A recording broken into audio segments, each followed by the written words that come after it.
The story starts with reporters talking about some kind of radiation hitting Earth. Meanwhile, a woman is pushing her baby's stroller through a pharmacy. Then she sees a few cops getting out of their car, just casually chatting about poker. The captain spots her leaving, opens the door, and compliments her kid, who's somehow asleep even in that heat. Of course his buddies start clowning him, saying he's hitting on a woman with a kid, and the receptionist jokes that they're in a great mood today. The youngest one says it's because the war is over, even though a lot of civilians and innocent people still died. Outside, it starts raining. One of the cops says it's probably just a quick shower, but when he looks over, he sees his friend complaining he's in pain. Inside, the captain takes a peek outside and sees his two guys fighting in the bushes. The younger one gets annoyed and goes to see what those idiots are doing, but when he opens the door, he's face to face with the same woman from before, totally out of her mind. Before she collapses, he catches her, and she bites him, because of course she does. Seeing that, the captain yanks her off his partner and throws her outside. Then he witnesses the most brutal scene he could imagine. The woman tries to come back for another go at him,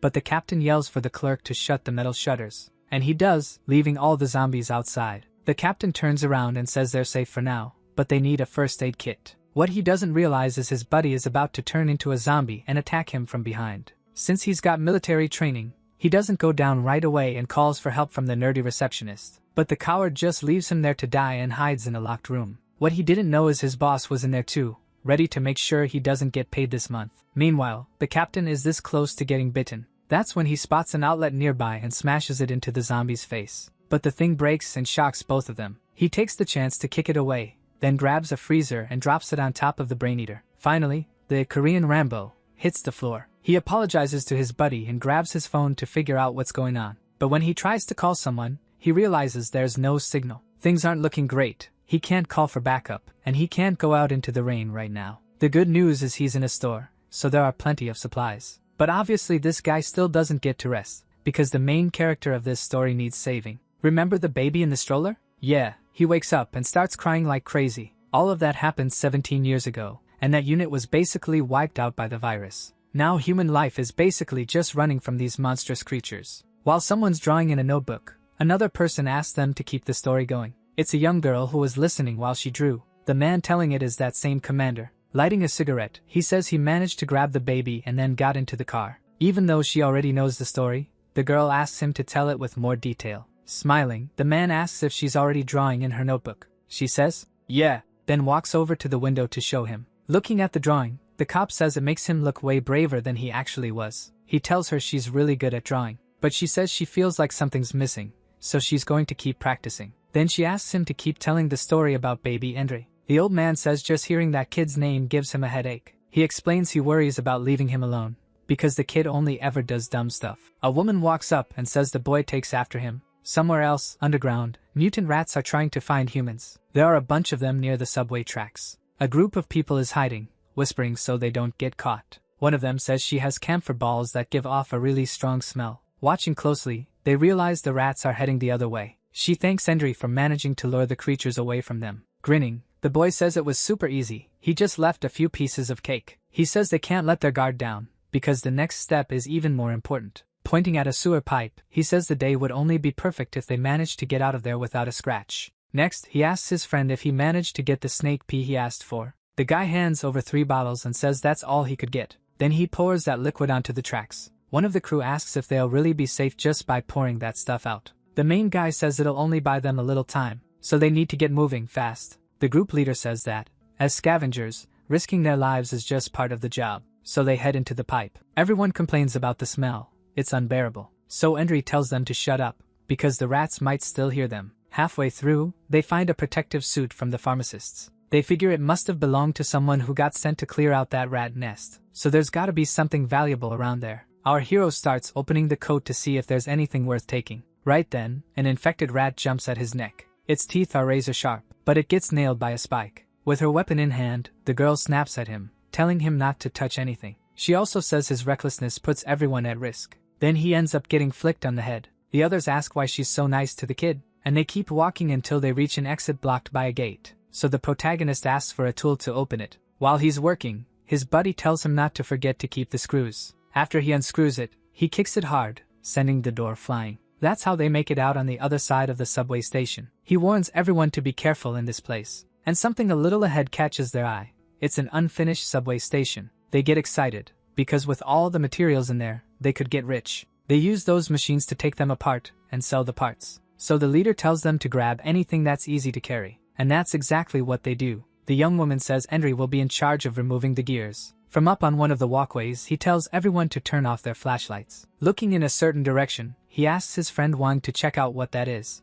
In one part of the underground, there's only an iron grate, and through it, they can see the stars. The protagonist is blown away. He's never seen them before. Even the leader starts crying from how emotional it is. She says she'd even forgotten what the sky looked like. And looking up, the protagonist asks why the dark sky is called night. She looks at him, annoyed, and says he totally killed the moment. But Henry doesn't stop there. He jokes that Wang must be old since she already knows what stars are. So he gets flicked on the head again, and the girl tells him you never tried to guess a lady's age. Then he grabs her arm, and quickly yanks her toward him, because a rat was trying to attack her. Luckily she dodges in time, and the thing hits the ground. That's when they realize a bunch of them have shown up, and in the distance, they can see even more coming. They're shocked at how fast these infected animals found them. Without wasting time, he tells his partner to warn the rest of the group. Meanwhile, he pulls some poison out of his backpack and holds a lighter in front of it, lighting it up. With those two together, a huge burst of fire blasts toward the rats. On the other side,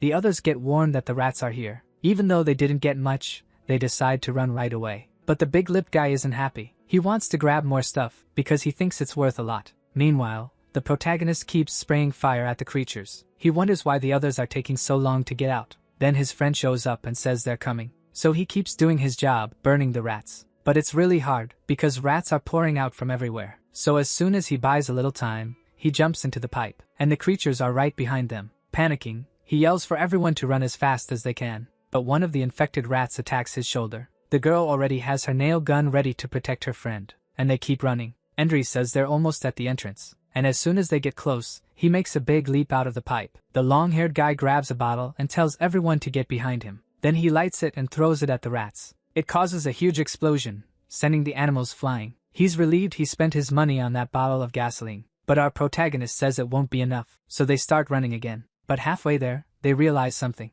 Our hero points out that Jun Chao wasn't there with them. The other two are shocked too, because the whole place where they'd been had caught on fire. Not believing it, Endry asks if this is really happening. And right then, he starts hearing someone's footsteps. Their friend crawls out of a pipe wearing that pharmacist's protective suit. So they realize he's still alive. The long-haired guy says their friend is way too greedy and went back for the suit. Freaked out, the young leader says there wouldn't have been time to save him. But to the protagonist, there was no way he was leaving his friend behind. He tells Wang they need to hurry so they don't waste time. But the long-haired guy is already heading out, not caring at all. So both the girl and the protagonist call out to him. He stops and asks what they want. Endry asks for insecticide since he'd run out, and the guy hands it over. Then he keeps walking toward the exit and says they'll deal with it outside. Our hero tells the girl she should go too, but she won't leave him. So the two of them use their weapons to keep the rats back. While he's throwing fire, he tells his friend to hang in there. Even though his body is covered in rats, the suit is protecting him. And finally Wang manages to grab his hand and help him up. Yelling, he says he got him.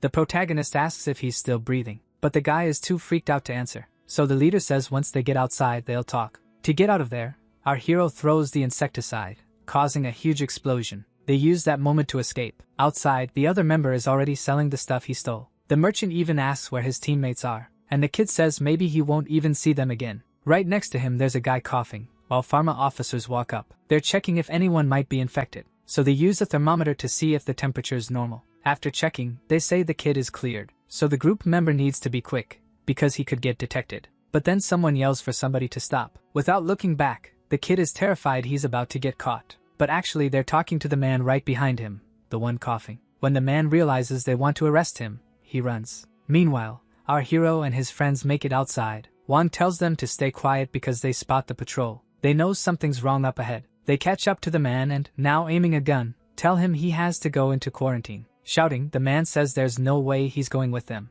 And the patrol guy straight up says he didn't ask for his opinion. Then he orders the others to take him. Watching all of this from hiding, the girl knows it's dangerous to be their enemy. Her teammate even says that because of the worms in their bodies, the device would start beeping. After grabbing the sick people, they announce they're going to evacuate. And still hiding, the big-lipped guy asks the protagonist why his adoptive dad works for those guys. Really pissed, Endry tells him to think before he talks. And to make things worse, something falls and makes a noise. It's one of the items they took from underground. The idiot realizes his backpack is ripped. He starts breaking out in a cold sweat, because they could get caught. And sure enough, the patrol hears the sound, and the group member freezes, not knowing what to do. To save his friends, he steps out of hiding. So Endry and Wang stay hidden while their friend gets chased by the officers. What his friend does makes the protagonist really angry, but Wang tells him to stay quiet. The officers catch up to the kid. Quickly, he grabs the man's arm and throws him forward. He uses him as a hostage, holding something up to his face. He tells the others that if they come any closer, he'll stab his buddy in the eye. What he doesn't expect is that their leader doesn't care at all. He says it wouldn't make any difference if he killed that man. With this nasty smile, he says that in the end, both of them would wind up at the viral control center in body bags. Trying to stop that, the patrol guy fights back, grabbing the kid's hand. He says there's no way a child like him could take his life. And forcing as hard as he can, the protagonist's friend says he doesn't have a choice. But right then, one of the guys kicks him in the face. And then the guy drops to the ground, kicking him over and over. The leader curses the kid out, saying he's already caused a ton of trouble. Once again, with that evil look in his eyes, the man says everything he said was true. So he and his men start fighting. The whole thing just makes our hero even angrier, because they don't care about anyone. And on top of that, they keep beating his friend nonstop. One says there's no way to help, because she knows those guys don't have mercy for anything. But before she can even react, the protagonist takes off running. He's dead set on helping his friend. He comes flying in with a jump and nails one of the guys. Next, he goes after that asshole leader. And that's exactly what happens. He punches him right in the middle of the face. Then he calls to his friends so they can get out of there. He asks if he's okay, and the guy says Endry shouldn't have come to save him. Meanwhile, the patrol guys are furious. So the protagonist grabs a tool and says it's covered in bacteria. Right after that, the officer uses his weapon, which shoots fire, to sterilize it. And he says those kids are so naive. Pointing the gun at them, he asks what part of their bodies he should hit. But our protagonist says that's pathetic. And if he's a real man, he should fight fair, hand to hand. But right then, someone hits him in the neck. He drops to the ground, knocked out. The man says there's no reason to waste time fighting him. Then he orders his men to tie both of them up and take them to the viral control center. Wang, still hiding, watches the whole thing. Back in the study area, the doctor is taking some blood from the young girl Jing. When she's done, she says that was this month's dose and asks if Jing is okay. Even though she looks really weak, Jing says she's fine. But the former commander reassures her, noticing she's stumbling. He helps her over to a stretcher and tells her to rest for a bit.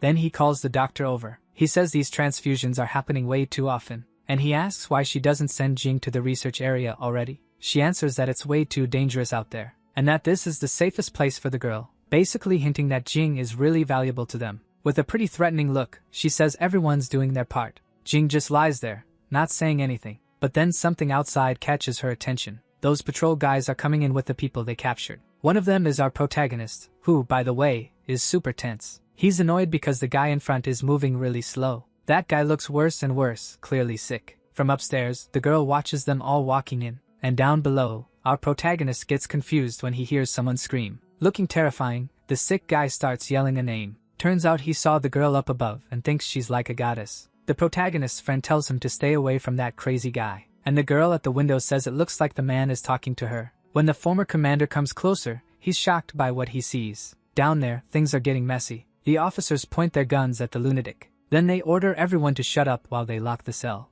Our hero, pissed off, says he'll get revenge. He says it's not fair they're stuck in there, because they're not infected. But the patrol leader steps up and says, in the end, nobody gets out of there alive. Since Endry doesn't get it, one of the other guys in the cell explains. He says everyone there gets used as test subjects for the cure research. That's why they don't care whether the people they throw in there are actually sick. Hearing that, the protagonist and his friend are shocked. Meanwhile, that crazy guy sits on the floor, rambling nonsense. With a totally unhinged look, he says the sun is going to rise, and he starts laughing in this creepy way. Everyone else is confused, trying to figure out what he even means. Panicking, the blonde guy begs the guards for help. He presses his face up to the bars and asks them not to let that lunatic in with them. The officers hear yelling from far off and start complaining about the noise, so they walk over and tell them to shut up. One of them even smacks the poor guy in the face with his gun. The guy drops to the floor in pain while the protagonist watches. Flexing his authority, the leader says he'll do the same to the rest if they don't cooperate. Right after that,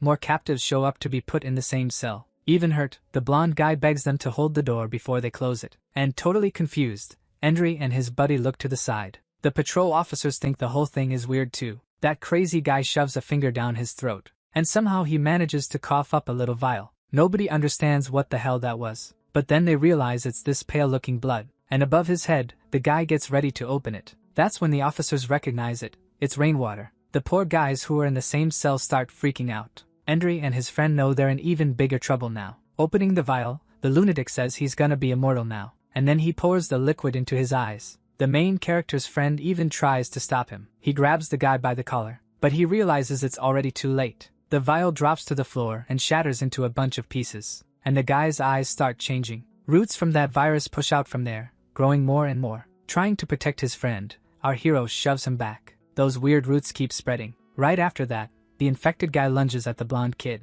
and he ends up biting the poor guy's neck. Relieved, the big-lipped friend thanks Endry for pulling him away. Looking at one of the officers, our hero says the door is still locked. He yells for them to open it, or they're all gonna get bitten. Right next to him, he watches the guy getting eaten alive. The patrol officers ready their weapons to take the creatures out, and the leader sarcastically apologizes, because he's about to shoot everyone. So other prisoners who aren't even infected get hit too. Our protagonist, furious at what they're doing, barely makes it out. He and his buddy hide behind the wall, but the leader says if they don't die from bullets, it'll be even worse. That just makes the survivors even more terrified. Now the infected creature has finished eating the blonde kid. It lets out a scream, and the other one wakes up already infected too. Panic ramps up, because now they know both of them are coming for them. And that's exactly what happens. Bravely, the big-lipped guy grabs the creature by the arms. He throws a punch right in its face and yells to Endry that this is where they die. But Endry won't give up and tells his friend to hold on a little longer. Fast as hell,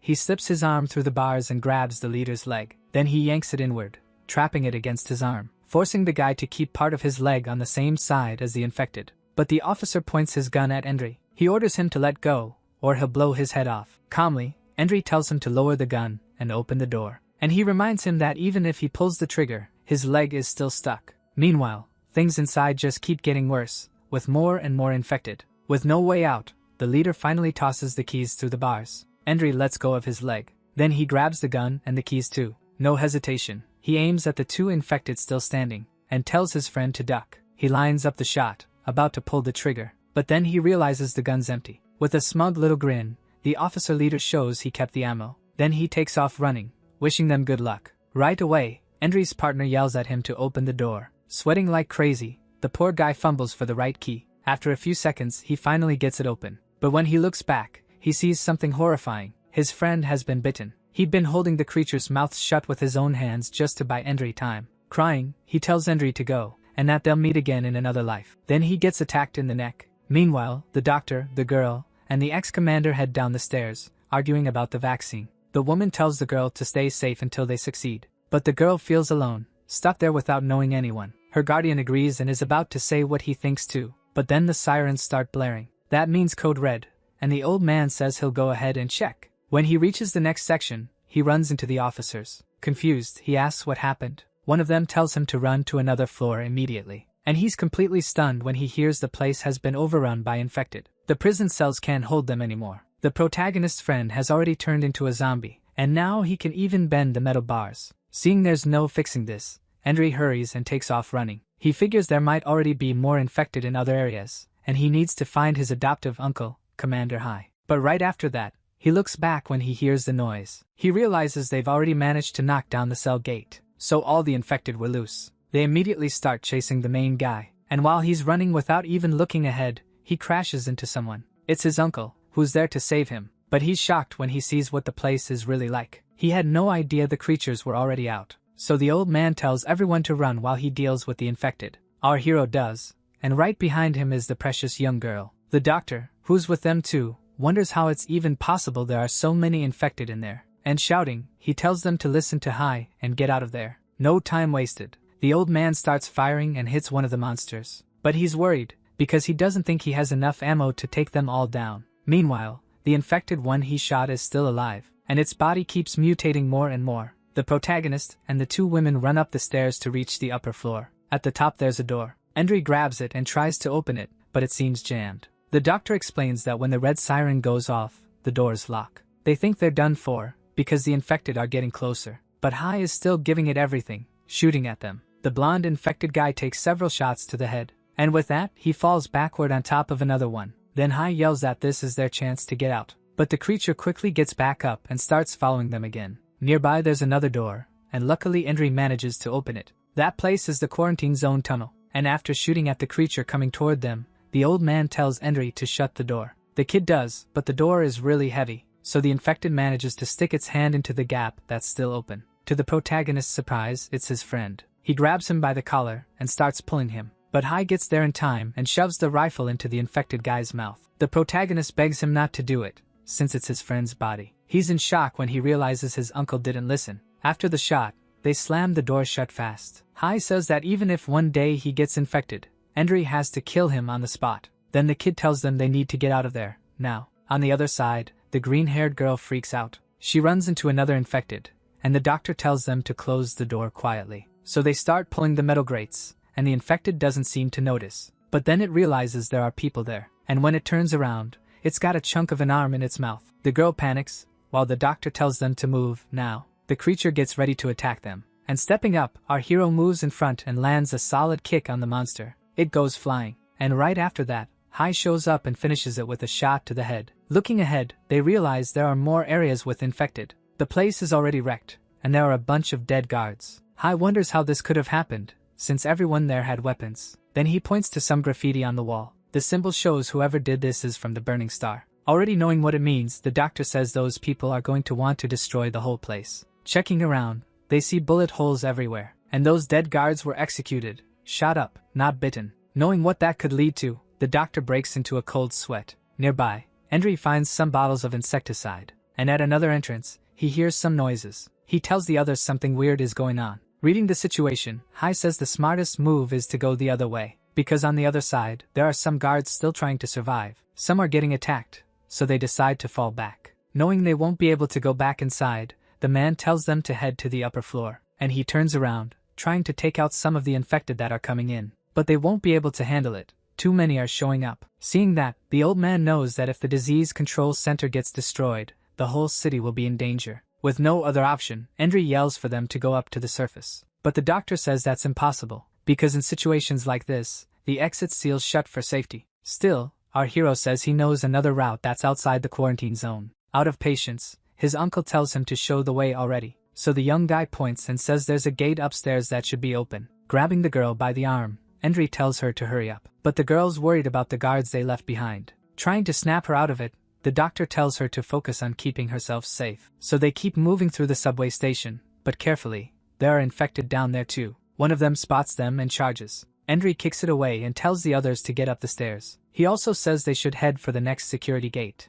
But when they reach the top, the girl freezes. There are way more infected up there. The whole floor is packed with those things, and they're left wondering what to do now. Endry yells for them not to just stand there, because the one behind them is already catching up. But the doctor says there's no way they can push through with that many infected. Then, luckily, someone shows up holding a police riot shield. It's Hai, back again to protect them. The infected rush in, snarling like crazy. One clean shot knocks two of them back. Hai keeps firing, nailing another infected right in the head. The former commander shouts for everyone to stay close to him. As they run, they notice more infected coming up from the lower level. Endry tells everyone to keep going and says he'll stay behind to cover them. Nearby, a trapped soldier starts screaming for help. Panicking, he begs them not to leave him, swears he's got a gun and can help the group. His pleading catches the protagonist's attention, but Endry runs over and tells him he can keep the gun. Jing tries to go save him, but our hero stops her. She insists she doesn't want to leave him to die. He yells at her to open her eyes and pay attention. Pointing at the man's leg,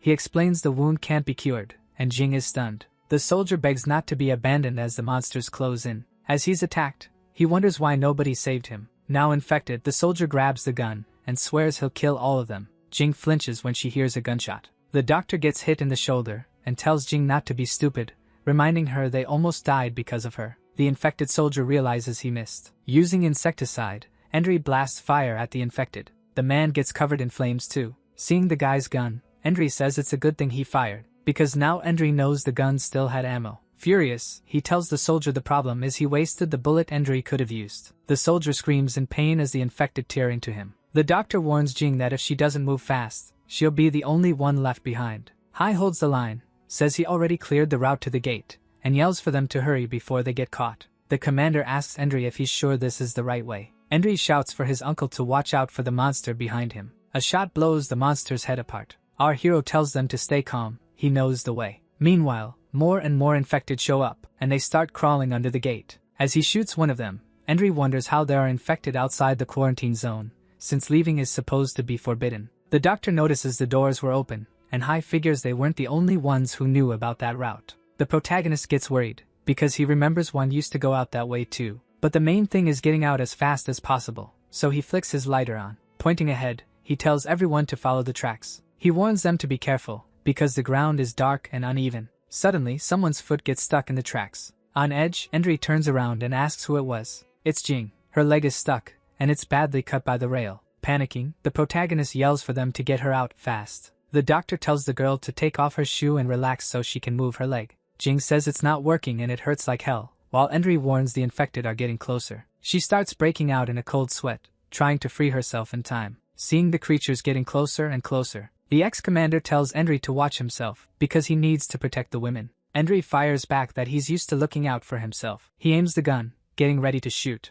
One shot, and a monster's head explodes. He complains he can barely handle the gun's kick and wonders how his uncle manages. Hai tells him to hold steady, and says he should be rushing the girls instead of talking to him. The doctor says she can't get the girl's leg loose. The steel is too hard. Jing cries, begging the doctor to leave her there so they don't die because of her. The doctor tells her to stop talking nonsense and just push through the pain, because getting caught by the infected would be way worse. With all her strength, the doctor yanks Jing's leg. The girl's foot comes free, but it leaves a cut. Right after that, the doctor grabs her by the arm and rushes her along. Henry yells for them to go on ahead while he holds the monster's back. He gets ready to shoot again, using his lighter too. But then he realizes he's out of ammo. He tells Jing to get up, because one of the infected managed to get through. The creature leans in to bite Jing, and she's totally defenseless. Seeing that, Henry and his uncle completely panic. At the very last second, the doctor's hand shoots in front of the monster's mouth. She shoves the infected back and ends up getting her hand bitten. Missing part of a finger, the poor woman tells the others to run and leave her behind. Covering them, Hai fires to clear a path. Henry tells the girl to climb onto his back, but she's worried about the doctor. Out of patience, Henry tells her to shut up and pulls her along. He hoists her onto his back and says if she'd been more careful, none of this would have happened. The commander yells at the protagonist to run already. As they escape, Jing cries desperately for the doctor. Hai calls out for her. Already surrounded by monsters, the doctor says there's no saving her. But she tells them to go, and that she'll hold the creatures off as long as she can. In her final moments, she asks them to protect Jing, because she's everyone's last hope. Hai salutes the doctor and tells her not to worry. Then he shouts, promising he'll finish the mission. Turning his back, he gets ready to run. Hai runs as fast as he can, leaving the doctor to be eaten by the monsters. As she starts to change, she remembers something. Little Jing was holding the doctor's hand and asking where they were going. The doctor just says she'll find out soon. Back in the present, the infected tear the doctor's clothes apart without mercy. One of the stronger creatures lets out a terrifying scream. The horde completely devours the woman's body. Hai says the time the doctor bought them will be enough to get away. Our hero explains the plan. Climb up through a chimney to reach a subway station and, from there, find an escape route. He notices Jing on her knees, crying, and calls to her. She's crying hard over the doctor's death. Through sobs, Jing says she didn't step on that on purpose. With a lighter in his hand, Henry tells her to calm down and listen to him. He angrily yells at her to look at their situation and asks if she wants everyone to die there. On the other side of the door, the infected try to break in to get them. Hai says he's out of ammo, and if they get caught again, it's over. Carrying the girl on his back, Henry climbs the stairs while she apologizes, crying. She says it's all her fault, and that she's just dead weight. He tells her to hang in there and stop crying, because the noise could attract the infected. Down below, the lighter they left behind sets off a fuse connected to the insecticide canisters. The creatures bunch together as the flame grows. Right after that, a massive explosion wipes out the whole horde. Satisfied, Hai says those little BBQs should block the way for a while. Henry asks if the trick was worth losing his lighter, and Hai explains the insecticides were full of flammable gas. Still climbing, he spots the ladder that'll take them out of the yard. When they look toward the exit, Hai realizes the orange color in the sky is the sunset. Jing and Henry are amazed by the golden color, something they've never seen before. They say it looks different, because they don't know what life is like outside the quarantine zone. As he starts climbing, Henry says he's going to see with his own eyes what the world is like. He grabs the ladder, but a piece comes off in his hand. Jing warns Hai that the ladder is rusty and tells him to be careful. Then she screams, terrified, warning that something is coming up behind him. It's the monsters that survived the explosion, and now they're catching up to the group. Hai tells them to keep climbing, because he thinks the creatures are too dumb to climb a ladder. Endry feels the ladder shaking and thinks they're going to fall because they're too heavy. He tells them to go as fast as they can and tells Jing to hold on tight so she doesn't fall. Jing gets scared, because she already knows what'll happen if they fall from there. So scared she clings even tighter to Endry, and he complains. Looking down, he freaks out when he sees the monsters are already right there. Hai yells that half of them have already burned, but there are still a few left. Halfway up, one of the monsters manages to grab the commander's boot. Annoyed, the old man tells the thing to let go of his foot, and he kicks the bastard right in the face. But right after that, another one grabs on again. Hai shouts not to worry, saying he's got it. Endry says he's more worried about the ladder, because it's already making those about to snap noises. One of the screws comes loose, and the guy warns that if this keeps up, the ladder's going to fall. Down below, the monsters pile up, trying to reach them. The commander realizes the ladder won't hold and yells for them to get out of there before it breaks completely. And it doesn't take long for the ladder to snap right where it was rusted. Jing and our hero freeze when they see the whole thing splitting apart. The protagonist steps on another weak rung. With the swaying, Endry yells at the girl to stop moving. Jing grips the guy's neck tight so she won't fall. Our hero complains she's going to snap his neck. With only a little left to reach the top, he tells her to climb onto his shoulders so she can get out. Terrified, Jing looks down and realizes her Uncle Hai isn't there anymore. The ladder breaks in half, and the ex-commander ends up on top of the infected. The creatures look up, ready to tear him apart. Facing that, Hai thinks he never imagined his life would end like this. Our hero tells Jing to get off his back and look for something to help save Uncle Hai, but she doesn't even know what to look for. Pissed at the question, Endry yells at her to just go. Hanging from the broken ladder, Hai says it's too late, and asks the kid to listen to what he has to say. He tells the boy to meet him in 3 days at the tallest building, and if he doesn't show up, they should head to the Biology Institute so they'll be safe. The protagonist yells that in 3 days he'll save him himself, and tells his uncle to wait for him. The ex-commander reminds him how important it is to take care of Jing, because without her, the Institute people wouldn't let him in. Hai throws something up and tells the boy to catch it, reminding him of what he'd already taught him. Then the ladder he's holding onto starts to crumble, and as it breaks apart, he says this might finally come in handy. Seeing what's about to happen, Endry and Jing scream in panic. The last screw pops out, and Hai drops along with the rest of the ladder. He disappears into the darkness, drowned out by the monster's screams. Meanwhile, they're left there on the ladder. Our hero mourns that Hai didn't even get to finish his sentence. He thinks all of Hai's annoying lessons now felt like a shadow fading away. Still in total shock, he wonders how that could have happened. All he can see is the broken ladder, and all he can hear are the horror sounds coming from that endless hell down below. Jing finally reaches the top and cheers that they made it out. As he climbs out, Endry says they'll be safe for now, but the girl is in tears. Angry, he tells her to shut up. In his head, the protagonist is sure his uncle would find another way. The scene shifts to the past, with Hai telling young Endry to pay close attention. The ex-commander teaches him how to make a fire by rubbing sticks together, and says it's pretty easy. Then he hands the kid a tool, saying that with that, he'd never have to worry about starting a fire. Young Endry lights a lighter, and says that's way more convenient. Hai explains that one day the lighter would run out of gas, and that this old thing could save his life. The kid gets the point and takes the tool his uncle offered. Endry asks his uncle to teach him useful stuff so he can protect them in the future. With a caring gesture, the old man says it'd be good for the boy to know how to take care of himself. Young Endry says he'd never be alone, because he and his uncle were the strongest of all. And with the fire lit, Hai jokes with the kid, saying then he'd be the one being protected by the little guy. And now, staring at the stiletto his uncle threw him,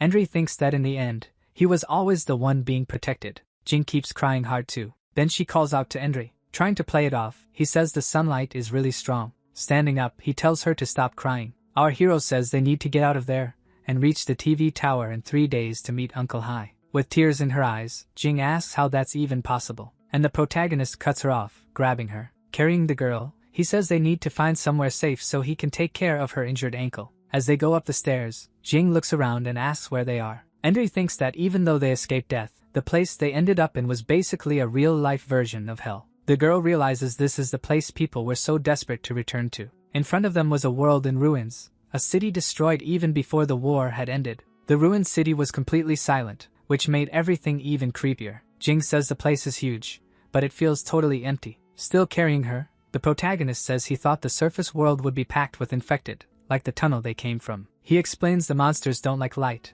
so they hide during the day, but at night, everything changes. Jing apologizes for her injury, saying she's slowing them down. Endry scolds her, and says he'll find a safe place to set her down soon, even if he hates how things are right now. Suddenly, a loud sound grabs his attention. He asks if she's hungry, but she says no. The girl realizes the noise is coming from the sky, dark clouds rolling in. The two of them watch, scared, as the clouds move toward them. The protagonist yells that if they don't hide from the rain that's coming, they're completely screwed. While they run, the girl asks if it can rain while the sun's still out, and Endry says yeah. And soon the drops start coming down harder, but Jing reminds him the infection only happens if the rainwater touches your eyes. She says they should hide anywhere, but Endry wants to find the safest spot possible. The girl realizes that with rain like this, it'll be impossible not to get water in their eyes. She tries to cover Endry's eyes to protect him, telling him not to look back. But the boy feels something and wonders if he got touched. Turns out the girl was climbing up onto his neck. She sits there and pulls her dress over his head,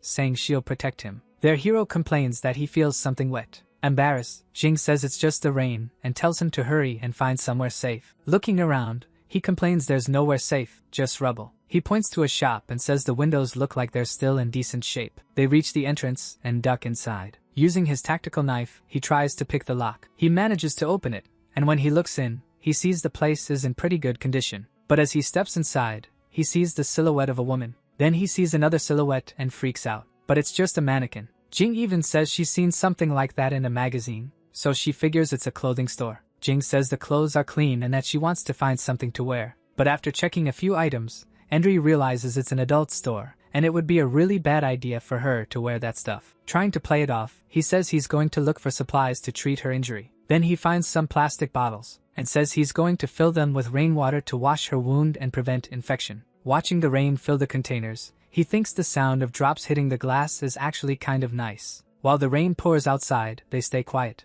Embarrassed, Jing says she gets what he meant now. Holding up a piece of lingerie, she realizes this isn't a normal clothing store. The protagonist doesn't hear her because he's busy breaking a piece of wood. He asks why she pulled part of the furniture off, and she says it's for firewood. Flustered, he's shocked when he looks at her. The girl tries to explain her outfit choice. She comes out dressed like a maid, saying even though it's short, it was the only thing that wasn't worn out. Annoyed, the protagonist complains about the weird stockings full of holes. She says her injury is swollen and the air is cold. Up above, the rainwater he collected is boiling over the fire. He used a shelf grate to hang the clothes and boil the water. Jing asks if the bottle is made of some special heat-resistant plastic, and he wonders how she's even survived this long. The girl gets irritated at the comment. Right after that, Endry says the water should be ready. He distills the boiled water and says now they've got enough so they won't die of thirst. Endry asks why she's staring, and explains the water has to be filtered, or they'll get infected. Jing doesn't say anything, leaving Endry feeling awkward. He offers her the bottle,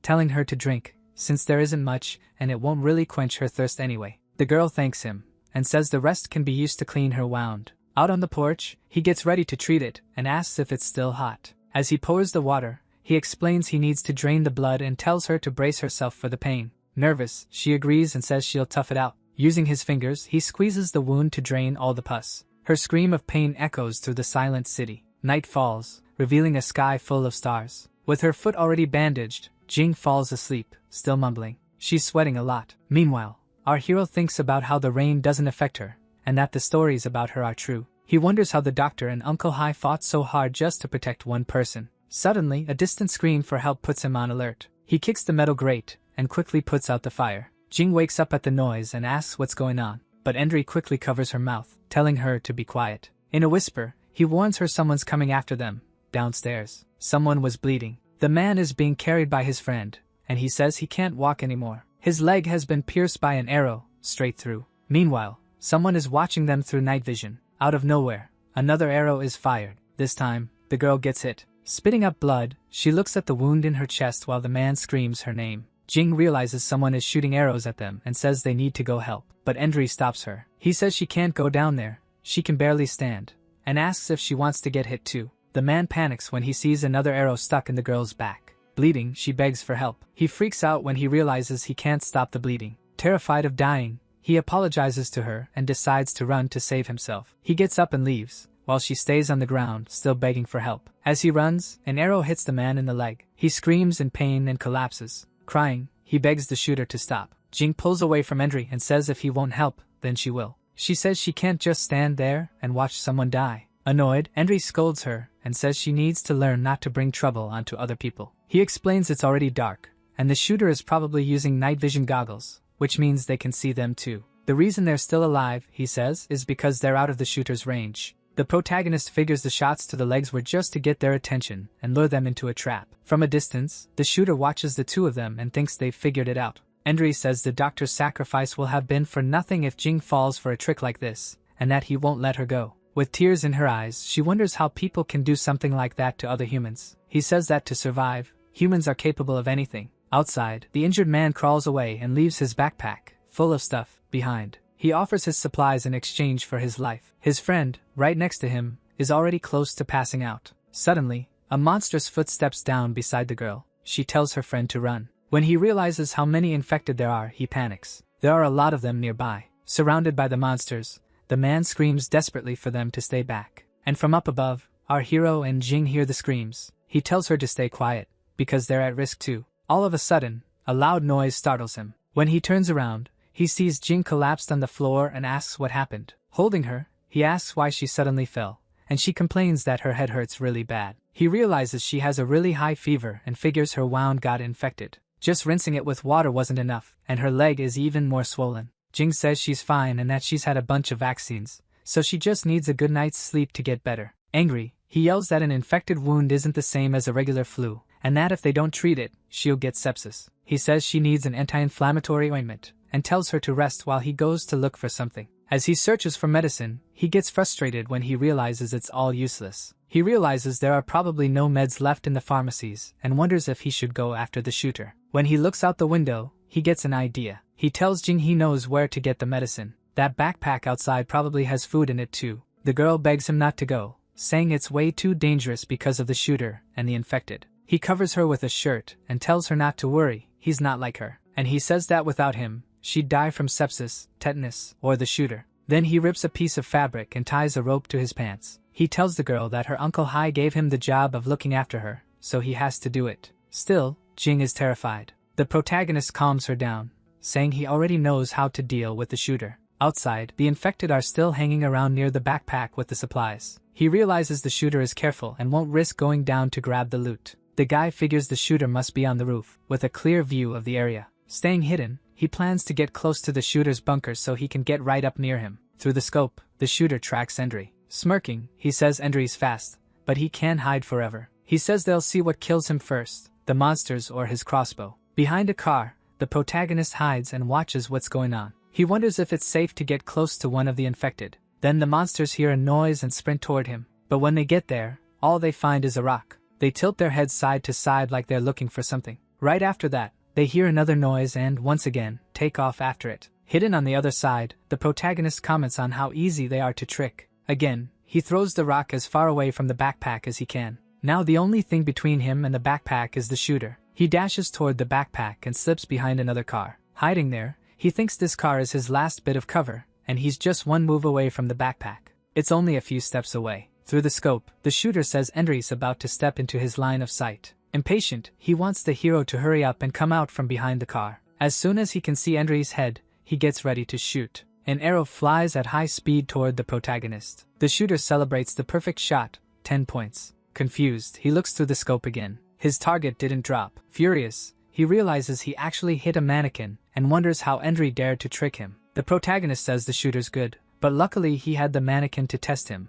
Otherwise his head would have been turned into a kebab. He realizes the shooter is taunting him and trying to get rid of him. The next step he decides is taking the shooter down, and for that, he'll use the item Hai gave him. The shooter thinks the kid is scared or trying to mess with him, but sooner or later he'll have to grab the backpack and step into view. Through the scope, the shooter sees something shining and wonders what it is. A bright light blinds him completely, and he complains that he can't see anything. With the shooter distracted, the protagonist takes the chance to put up a wall of fire. He grabs the supply backpack and celebrates that the run was a success. His plan was to siphon gas from the car he'd been using as a shield. He even accidentally swallowed a bit, and complains about how awful it tastes. With the bottle full, he makes a Molotov cocktail. Using sparks from a knife, he lights the fuse. With that intense light, the shooter's night vision would be useless. Furious that he fell for the trick, the shooter gets ready to strike back. He fires randomly, and one of the arrows almost hits the protagonist's foot. Annoyed, the hero calls the shooter a coward and challenges him to a fistfight. Suddenly, the infected start coming back, drawn by the noise. One of them attacks the protagonist from behind.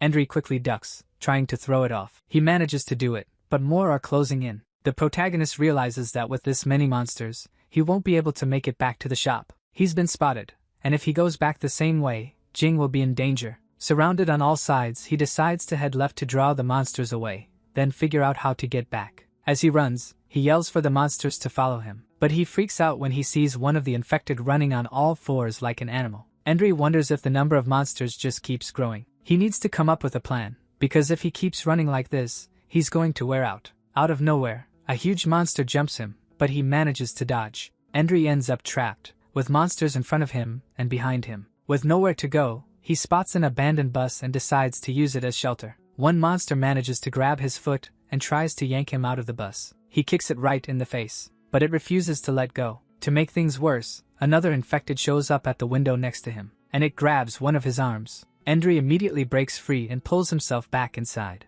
and he manages to get in and wait for things to calm down. But he's terrified of getting dragged out again. Annoyed when he sees the steering wheel is broken, he says he knew this was gonna happen. Then, out of nowhere, a weird-looking monster appears right in front of him. Using the broken steering wheel, he smashes the creature in the head with all his strength. From the impact, the monster's head bursts into a bunch of pieces. More infected try to get into the bus from the back. Two huge creatures grab him by the shoulders, trying to bite him. Luckily, he manages to slip his jacket off in time, leaving it in their hands. His situation was seriously bad, but he says at least he still has his backpack. Except the infected are already starting to get in. Realizing the monsters are going to follow him into the bus, he decides his only option is to jump. When he looks out the window, he panics. The bus is completely surrounded by monsters. Outside the bus, an infected tries to climb up. More monsters close in, trying to get into the vehicle any way they can. Up on the roof, the protagonist lets out a relieved sigh and says that was way too close. He notices the monsters' coordination is awful, which means they won't be able to reach the roof. Relieved, he figures he's safe for now.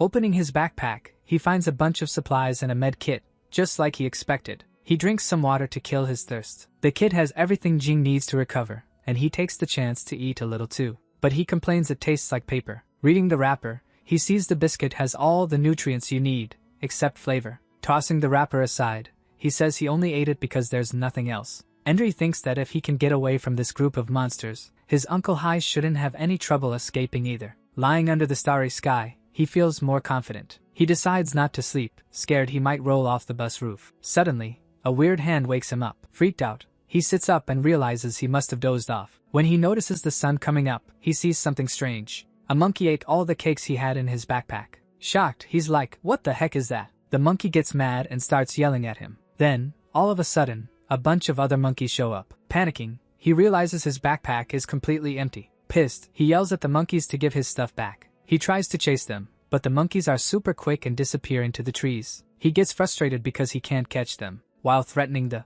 little monsters, he notices one of them stayed behind. It was the smallest one, the only one that didn't get away in time, and it's holding the med kit. Endre pulls out his utility knife, determined not to let the little monkey escape up a tree. With a threatening look, he tells the monkey to hand over the med kit, or he's gonna have to get mean. He flicks the blade out, and the other monkeys start screaming like an alarm. Then he runs straight at the little monkey. He tries to grab it, but it jumps first. After that, the little guy ends up slipping off the top of the bus. Annoyed, Endre realizes the monkey ran down below, right where the infected are. Looking around, he sees there aren't any monsters nearby and the bus is empty and safe. From up there, he can tell the monkey was still running. It had gone inside the bus. Just when Endre thinks he's about to catch it, the thing jumps again. He realizes the animal is way faster than he thought. The little monkey starts making faces and sticking its tongue out at him. Annoyed, he wonders if the monkey is straight up messing with him. And just when he thinks it can't get worse, the monkey hops out of the bus. Endre runs after it, trying to grab it. His hand is already really close to one of the animal's legs. But then he freezes when he sees something. Those two little balls were very clearly visible from behind, and it was still sticking its tongue out. But right after that, the little animal drops the med kit. The protagonist goes cold when he sees what's right in front of him. An infected has grabbed the monkey by the tail. The poor thing claws at the ground trying to get away, but it can't move, and it gets absolutely terrified. The other monkeys try to distract it, but it doesn't help. The monster keeps pulling the animal in. Our guy takes advantage of the distraction and stabs the monster's hand with his utility knife. He says it looks like the creature was hiding there, waiting to ambush him. So the monkey manages to slip away through that opening. With the box cutter still stuck in, Endre says he wasn't about to give the monster a chance to escape. Right after that, he pins it down with his knee, and he uses a piece of cloth to kill it quietly, without making any noise. Box cutter in hand, he thanks it for the meds. The protagonist tells the monster to go ask his girlfriend, Nina, for forgiveness, and calls him trash. With one final strike, he finishes the creature off. The little monkey bolts, and the protagonist calls it a thief. But honestly, he's kind of grateful, because thanks to that, he spotted the infected guy first. Suddenly, something smacks him in the face. Confused, he wonders what the hell the monkeys just threw at him, and as he runs back to the shop, he complains that he wasted way too much time. He hopes the shooter is already gone, or Jing's going to be in danger. When he gets there, he's weirded out that the woman's body, the one that got eaten, is gone. He figures someone must have moved it, because dead people don't move on their own. Then, out of nowhere, he hears a scream from inside the shop and panics, thinking it's Jing. He hears the girl begging them to stop. Inside the shop, a man is ripping Jing's clothes. He says what she's wearing is provocative. The guy keeps tearing at her clothes, and when she tries to fight back, she scratches him. Furious, he throws her into a glass display shelf. With tears in her eyes, Jing stares at him, terrified. Another man shows up and warns him not to mess her up too much, because she's crucial for the negotiations. The fat guy says he knows his limits, and that it doesn't matter if the girl's hurt, as long as she's alive. Jing screams, begging them not to do this. She tries to reason with them, saying she gets that they're scared they won't survive, but they don't have to team up with horrible people. She says it was people like that who destroyed the underground city. The fat guy starts laughing nonstop. He mocks her, saying she doesn't know anything. Then he admits they're spies. Jing asks why they did it, why they killed so many innocent people in the quarantine zone. He explains the plan was just to cause chaos to pull her out of the disease control center, but something went wrong. Meanwhile, the protagonist stays hidden, waiting for the right moment. The man tries to grab her again, saying he watched her grow up. Jing gets forced down to the floor. That's when the protagonist comes up behind him, threatening him with the box cutter. At the same time, he tells Jing to get behind him. She's relieved to see him there. The other men in the group show up and ask who's there. Endry threatens them, saying there's infected blood on the blade. But one of the men points a gun at him and asks if Endry's already tried that same trick before. He says he underestimated the kid, and that he didn't die on the day everything went to hell. Our hero recognizes him as the patrol guy who left him in the cell. The other guy just stands there, listening, not understanding any of it. Then the ex-patrol guy says that in the end, Endry's going to die by his hands. Panicking, the fat guy begs him not to shoot. The others freak out too. Endry yells for Jing to duck. With a clean shot, the head of the man who was holding her explodes. The shooter complains that he hit his own partner. Our hero takes the chance to grab Jing and throw himself down the stairs. Pissed that he lost his target, the deserter says he's not letting him get away again. He says the girl was the important one, so they could just get rid of Endry. Using the chaos, Endry grabs Jing and runs, but he complains his waist hurts. The shooter starts firing everywhere. By a hair, our hero manages to escape. The big guy tells his friend to stop shooting, because there's nowhere for them to run anyway. In Endry's arms, Jing warns him they're getting close. Right then, another shot goes off. The protagonist dodges, and it hits the door instead. Now outside, someone comes closer. Endry notices someone watching him, and he puts a finger up, signaling for them to stay quiet. Inside, holding the gun, the big guy says he can see the protagonist. While he's still talking, the mysterious man comes up behind him, and before he even realizes it, the bearded guy gets stabbed with a knife. Endry and Jing are outside, watching it happen. Holding the big guy's gun, the masked man says he's taking it for himself. Inside, the others realize there's someone else there, so they start shooting at him. From the gunfire, the enemy realizes the masked guy is using his friend's weapon, and curious, he asks who that man is. From outside, the guy answers that they don't need to know who he is, and that he just wanted to make it clear he's got a gun in his hands. He makes it clear he doesn't want any trouble, but he's not gonna let anyone hurt two kids. From inside, the men answer that they're not going to hurt the girl, and without realizing it, a shot goes through the gate and hits one of them in the hand. Once again, the masked guy says he warned them not to attack. With a defiant look, the enemy says the man's gonna regret it if he gets caught. His buddy takes it as a challenge and pulls this creepy face. One of them asks if it's really worth risking everything to save two kids. But the deserter seems set on it, and tells his friend to stop yelling, because it looks like they already got away. With his hand wounded,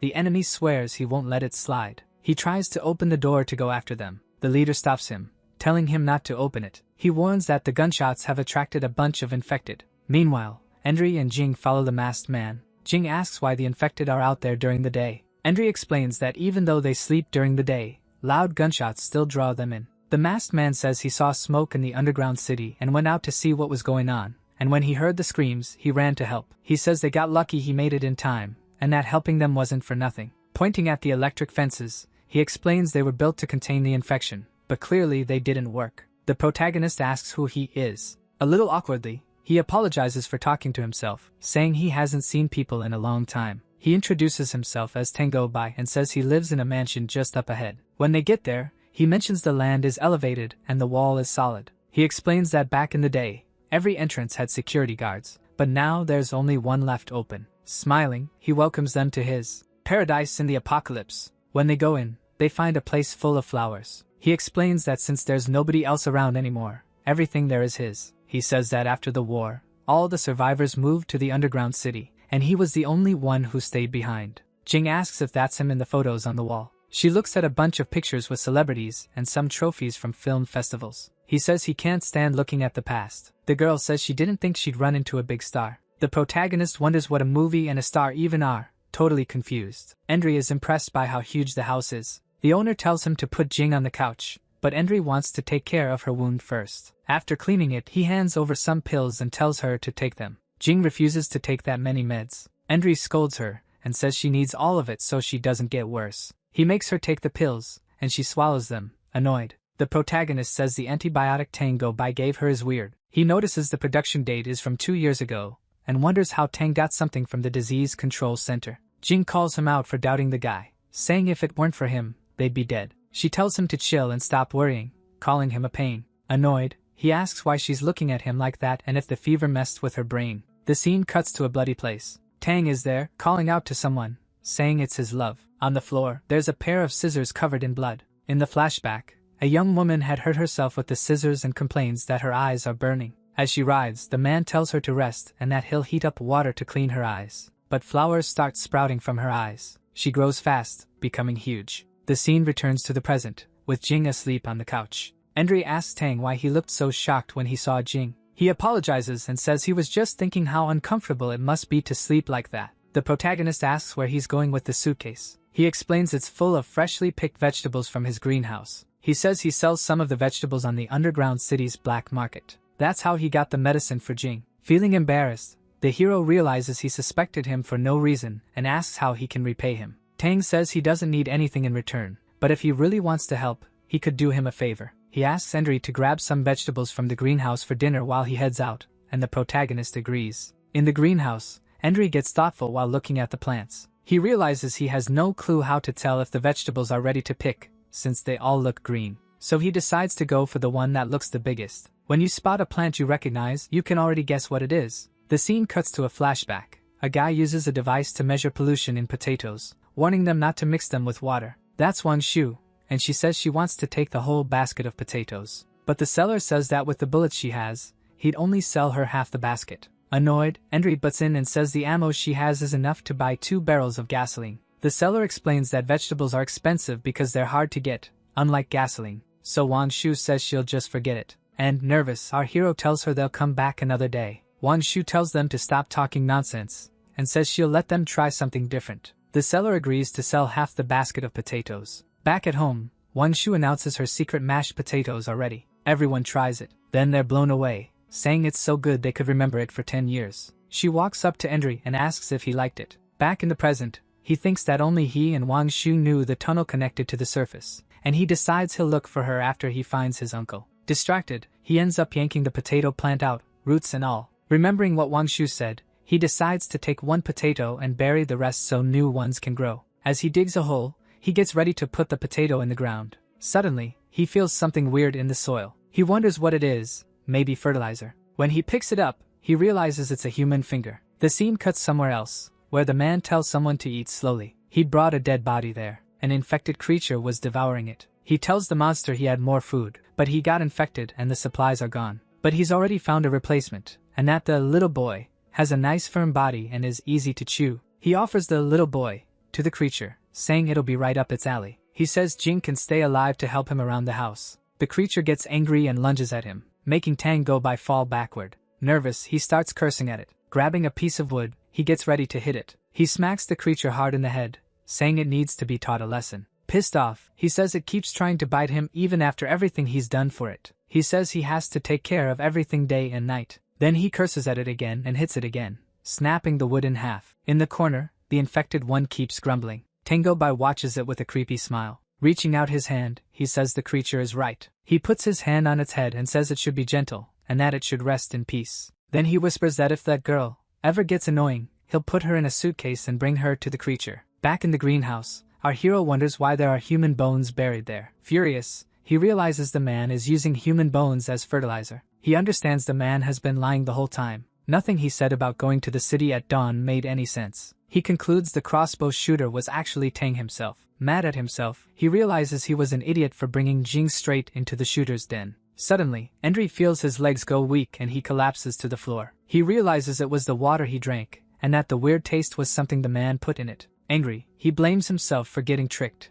and for letting Jing talk him into not being suspicious. His head starts pounding and he feels like he's about to pass out. He fights to stay awake. Pressing an acupuncture point, he tries to keep his breathing going so he won't fall asleep. He heads down the stairs, determined not to let his bones end up as fertilizer. The masked man comes back to the house. With a smile, he says it's time for the next act. He opens the door and calls out to them, saying he's back so they can have lunch together. He realizes they're not there, and wonders if they didn't eat anything. He opens the bedroom door and says they must be starving. Suddenly, he hears a noise. He realizes it's coming from the kitchen, and that the meds are kicking in. As he goes down, he hears the sound of someone vomiting and asks if the protagonist is okay. He asks if that sound is vomiting, and explains he put a sleeping pill in the drink to help them rest. He says it's not good for the body to keep throwing up like that. Smiling, he says the boy must be overthinking things. He opens the door and offers to explain if there are any questions. In the kitchen, the main guy is holding a pot in his hands. The second Tang gets close.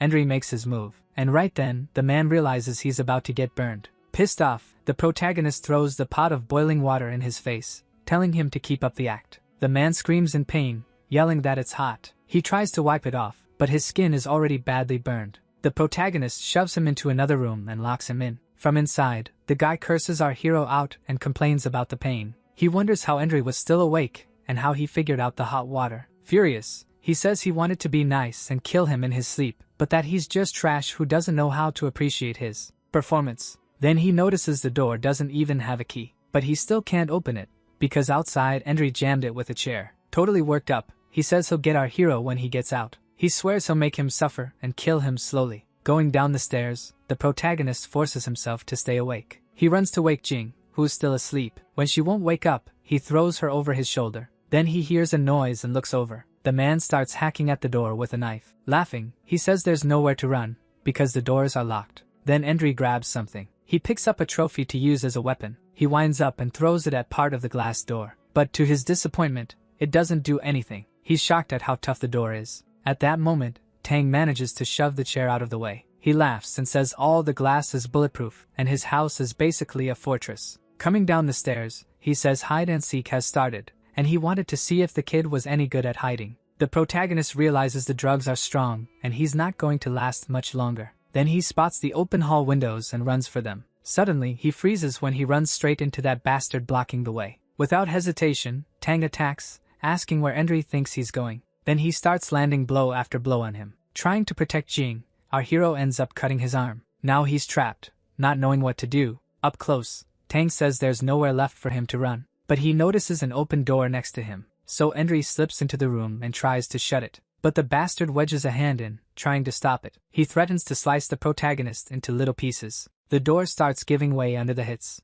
and then Tang shoves hard, knocking Endry and Jing down. Unfortunately, our hero falls toward the stairs and tumbles all the way down. At the top, with Jing, Tang cackles at the whole thing. The man turns on the light in the creepy place. The protagonist wakes up, not understanding where he is. He freaks out when he sees a bunch of backpacks and suitcases hanging on the wall. Tango Bai walks up and asks what he thinks of his loot. He grabs him by the hair and yanks him up. He says anything people leave behind ends up in his collection. Then he drags him out of the room. Jing is sprawled on the floor, watching everything in fear. Meanwhile, Tang keeps dragging Endry outside. The girl cries quietly, unable to do anything. Outside, the man dumps the protagonist into a shopping cart. He comments that he needs to pick up some supplies. Jing hides behind a bush, wondering where he's taking Endry. Limping, she decides to follow them, even though her injury still hurts. With a trophy in her hand, Jing gets ready to attack the guy from behind, waiting for a chance to save the protagonist. Meanwhile, Tango Bai heads toward an area full of roots.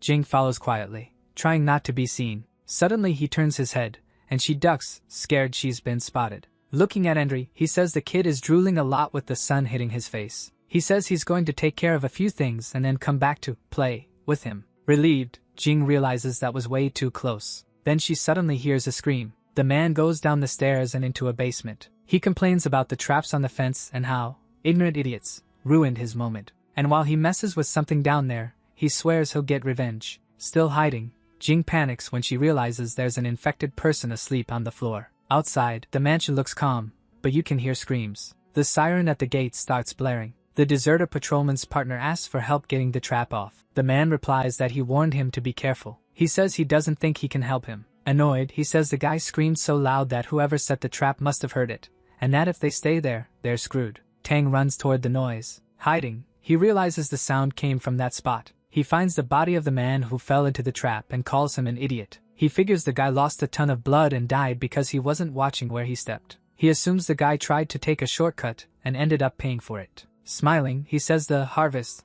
was good and that the man showed up at the perfect time. Suddenly, he gets attacked and panics. The guy who pretended to be dead grabs his foot. That's when the bastard realizes he walked right into a trap. Meanwhile, outside, the deserter gets ready and fires. It's a direct hit, sending Tang flying. The other guy is even impressed by how good the shot was. Right after that, the deserter heads to the gate and thinks about going into the mansion. There's probably useful stuff inside. So his partner warns him to watch out for the spikes on the fence. But the shooter gets confused when he looks at Tang. He realizes Tang's body didn't spill a single drop of blood. Then, out of nowhere, a crossbow shows up. Tango Bai is still alive. Turns out he's wearing a vest. And then all hell breaks loose, shots flying everywhere. The deserter ducks fast to avoid getting hit. With a hand on his chest, Tang says he took a few precautions. Still, he complains the impact was brutal. Standing up, the ex-patrol guy says it's too late to regret messing with the wrong person. He wants them to hand over Jing, but the long-haired guy says there are more traps in his house. Hearing that the house is his, the masked guy is confused. He says the owner of the mansion wouldn't know how to manage crops and keep boars away, and that the place belongs to someone else. But right then, the man gets hit by an arrow. Tang had been hiding behind a wall while using his crossbow, but the other intruder says he won't be caught that easily. He even says they think alike, says they've got a common interest, but it doesn't look like Tang agrees. Jing wakes up in a dark place and calls out for the protagonist. She searches around the room and finds him behind some bars. He's on the floor, passed out. She tries to wake him up, telling him he can't just sleep there. Suddenly, she hears a noise outside. She notices a face coming up right next to her. A hand reaches through the bars and asks who's there. Grabbing Jing's arm, he tells her not to scream. Says he's human, not a monster. She apologizes, and he says he doesn't blame her. He gets that his appearance is pretty shocking. He asks if she's from the disease control center, recognizing the watch on her wrist. He explains that the thing has other functions besides telling time. Jing realizes the watch isn't what it looks like, and that it's how they found her. She even remembers what the chubby guy said, that he'd find her anywhere. And the old man keeps explaining that he knows because he used to pull them off dead bodies. With that, Jing realizes he was from the underground and asks why he's there, locked up. He says it's for the same reason as the protagonist. Tang was behind everything. He says he worked for the pharma company in the underground city, but he found out some secrets. So he bribed the black market to help him escape so he wouldn't get taken out. He was supposed to meet a man named Tang, who would give him shelter and food. He says sometimes Tang would come back with blood on his shoes, claiming it was from infected people trying to jump the wall. But because of how the wall was built, he knew there was no way the monsters could climb it. So to figure out why Tang was lying, he started quietly watching him. In the end, he caught Tang cooking in the kitchen while he was asleep, and wanting to mess with him for fun, he snuck up silently. He slaps him and yells that he caught him red-handed, asks what delicious food Tang's been making in secret. But then he breaks out in a cold sweat when he actually sees it. In the pan, there are 2 big chunks of meat. The old man says what was frying there was a steak he hadn't seen in years. He explains to Jing that in the world now, the only meat you can safely eat without getting infected is meat from a healthy person. Jing is completely horrified. He says he was even more shocked than she is. After going back to his room and packing his bag to run from that monster, he went to sleep. When he woke up, feeling dizzy, he wondered why he couldn't see anything. Tang shows up and says he'll never see daylight again, while the guy screams, asking what he did. With this evil look, Tang says it wouldn't really matter anymore whether he could see or not from now on. Shocked, Jing realizes he ripped the old man's eyes out. The blind old man says the people locked in that basement were treated like food. He warns that really soon, her friend will end up like him too, and tells the little girl to listen carefully. He says they have to find a way to open that door, otherwise her friend will meet the same fate as everyone else down there. Using the trophy, Jing tries to smash the lock with all her strength, saying she's going to get him out. The man says it's pointless, because she needs the keys Tang keeps tied to his waist. Desperate, the girl wonders how she's supposed to do that. He says it's her call, but she needs to get out of there now, because if that guy comes back, it's over. Outside, Tang complains that his whole body hurts when he tries to breathe, and that it'll be a problem if he runs out of strength. Dragging the other man's heavy body, he grumbles that the guy weighs like a pig. In a flashback, Tang explains his method of using fertilizer to grow crops. A man praises him for having a gardener who feeds them without needing to go outside. Tang says he's good at planting, and gets praised by a film director. The director asks if Tang ever wanted to be an actor, and says he's planning a movie about them. He describes the movie, King of the Last Days, and offers Tang a role. Happy, Tang thanks director Wang and promises he won't let him down. Half a month later, Tang is worried because things outside are getting worse and worse, and there's still that infected woman in the basement. The director calms him down, saying they're the last humans and they're in control. Then Tang serves the man coffee, but he throws it all on the floor. Tang cries while the director criticizes his crappy Mandarin even after months. The director keeps humiliating him, calling him useless and worthless. Yelling, he tells Tang to shut up and go make him another tea. Annoyed, the director complains that Tang lives in his house and can't do anything right. The scene cuts to him whipping the infected woman in the basement. Fascinated, he notices flowers really are growing out of her wound. The director thanks Tang with a smile while swinging the whip. Tang suddenly steps in, asking the director to stop hitting her. He says Miss Nana has already lost a lot of blood and won't survive it. Furious, the director tells him to get lost, threatening to beat both of them. To the director's surprise, Tang refuses to leave. Tang snaps, saying he's not going to keep being treated like a slave. The director yells that he owns the house and kicks him out on the spot. Tang forcefully grabs the director's hand, and the director is shocked by how bold he's being. As the director screams in pain, Tang says there's no point keeping something around if it's a problem. With a dark look, he thinks about making the man disappear, freaking him out. From upstairs, you can hear screaming. When Tang comes out, someone else asks if something happened. To cover it up, he says the director needed help downstairs. Panicking, the man says he warned them they couldn't bring Nina back. With a nasty look, Tang apologizes and starts choking him. He says he's made up his mind, because the world can't go back to how it was before. If everyone who knows him disappears, that place will belong to him alone.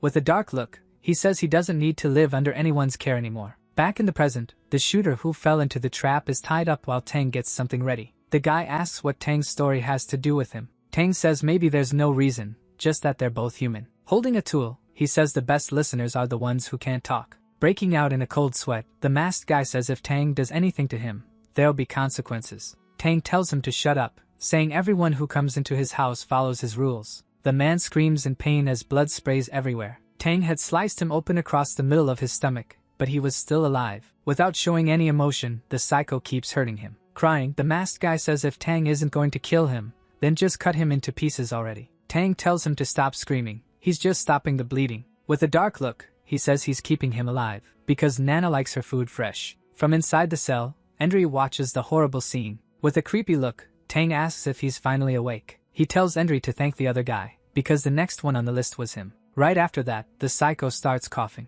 When he looks at his hand, he realizes it's smeared with blood. The main guy taunts him, daring him to open the door so he can rip his arm off. Tang says soon he won't even have the strength to lift his head, he'll be so hungry. He suggests Endry talk to the old man to find out what it's like to have a limb removed. While Tang laughs like a maniac, the protagonist just gets angrier. After that, Tang heads back to the mansion's main room. He finds Jing still asleep on the couch, and realizes the sleeping pill dose was strong. Suddenly, Tang feels a sharp pain in his chest, doubles over, and starts writhing. Staring at the sleeping girl, he wonders what's so special about her that people are hunting her this hard. He blames her for what's happening to him, and says she'll have to make it up to him later. In the cell, our hero tries to force the bars, pissed because he doesn't have his tools. The blind old man tells him not to waste his energy. There's no way to open it with brute force. He says their only hope is the protagonist's friend managing to get the prison key. Our hero says he hates to say it, but, from the looks of it, the old man really is blind, because there's no way a dummy like Jing could steal the keys. Cut to Jing, tears in her eyes. The key she needs is in the man's pants. With the keyring in sight, she waits for Tang to fall asleep so she can make a move. So she starts inching closer, little by little. But to her disappointment, Tang wakes up and grabs her arm. He asks what she thought she was doing while he was taking a nap. Panicking, the girl doesn't even know what to say. But to her surprise, the psycho tells her not to cry. He apologizes for yelling, and seeing the bottle in her hand,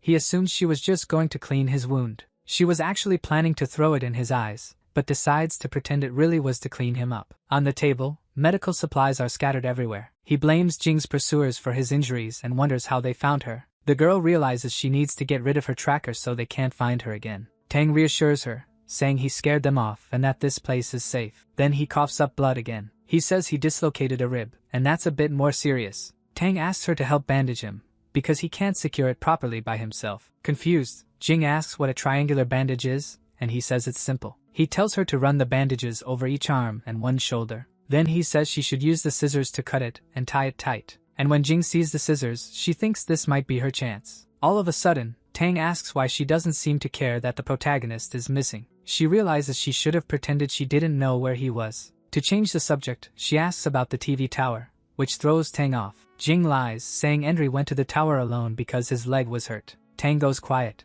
staring at her with a suspicious look. Nervous, she realizes he might have seen through her lie. Laughing, he pretends to believe her and says he stayed behind so he could take care of her. She's relieved. She managed to get the scissors. After cutting the bandage, she says she's done wrapping him up. Tang thanks her, saying it doesn't hurt as much now that it's secured. She's shocked he actually thanked her. He offers her new clothes, saying hers are torn and he grabbed these from other houses. He adds that when her friend comes back, he'll think he didn't treat her well. Holding the scissors, she thinks about what a bastard he is. He almost killed Endry. Fuming, she can't understand how he can say that with a smile. Then something catches her attention. Tang crouches down and looks outside. His face turns to pure panic. Then he turns to her and asks what's wrong. Pointing, she says there's someone outside, in the mansion courtyard. She says the moment the person realized she'd been seen, they ducked and hid fast. Even though the windows are bulletproof, Jing reminds him the upstairs balcony is open. She says earlier, she and Endry opened it to try to get a look at the TV tower. Freaking out, he takes off running, saying she should have told him sooner. Tang says he's going to check the upstairs windows and doors, and tells her to find somewhere to hide. With a serious look, he tells her she's not allowed to leave the hiding spot until he calls her. The girl agrees, looking scared. But honestly, she's already managed to grab the keyring and is hiding it. So without wasting any time, she runs down to the basement, even with her leg hurt. She's determined to save the protagonist and get out of that place as fast as possible. Going down the stairs, Tang says he's checked all the doors and windows, and now it's safe. Smiling, he calls out for Jingli, offering her clean clothes to change into. He insists she come out, saying the danger's already over. Confused by the silence, he starts searching the room, wondering where she's hiding. Then he suddenly notices his pants have been cut and his keys are gone. Furious, he curses the girl out, pissed that she dared to trick him. Down in the basement, the protagonist is shocked and asks how Jing got the keys. Annoyed, she asks if he wants to argue, or if she should save his life first. Desperate, our hero yells at her to open the door fast before they die. Once the cell is open, Jing tells him to get out already, and he's surprised at how fast she did it. Thanking her, he helps the blind old man up so they can get out of there.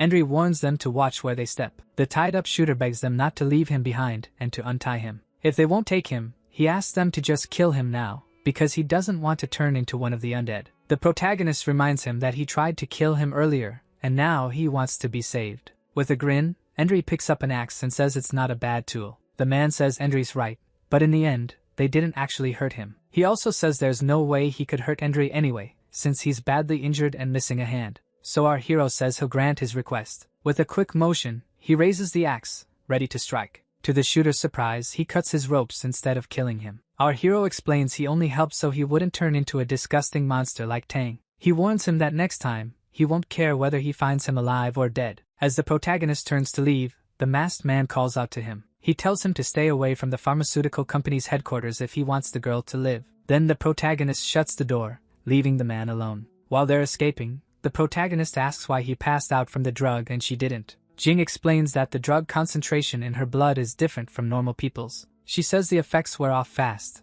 and the blind old man asks her name. Suddenly, Jing signals for everyone to be quiet. She whispers for them to walk carefully, because they need to get through there silently. Our hero freaks out when he sees the infected creature Tang had kept locked up. Trying to calm down, he tries to slip past without being noticed. The infected woman mutters a few words under her breath. When he passes in front of her, the masked man looks confused. He realizes the infected woman is completely chained up. Then, horrified, he sees the thing is eating the hand Tang had cut off him. With eyes full of hate, the creature and the shooter lock eyes. Furious, the man raises a butcher knife, yelling that he's going to cut her into pieces. With a brutal swing, he hits the creature with all his strength. The creature starts screaming in pain. Then it rushes at him to attack. To dodge, the masked man takes a few steps back. He tells her she's chained up and can't reach him. The creature just growls back, baring its sharp teeth. Suddenly, the shooter looks confused and wonders if she's about to throw up. The infected opens her mouth, dripping with saliva. Then she sticks out her tongue, and her tongue starts splitting open,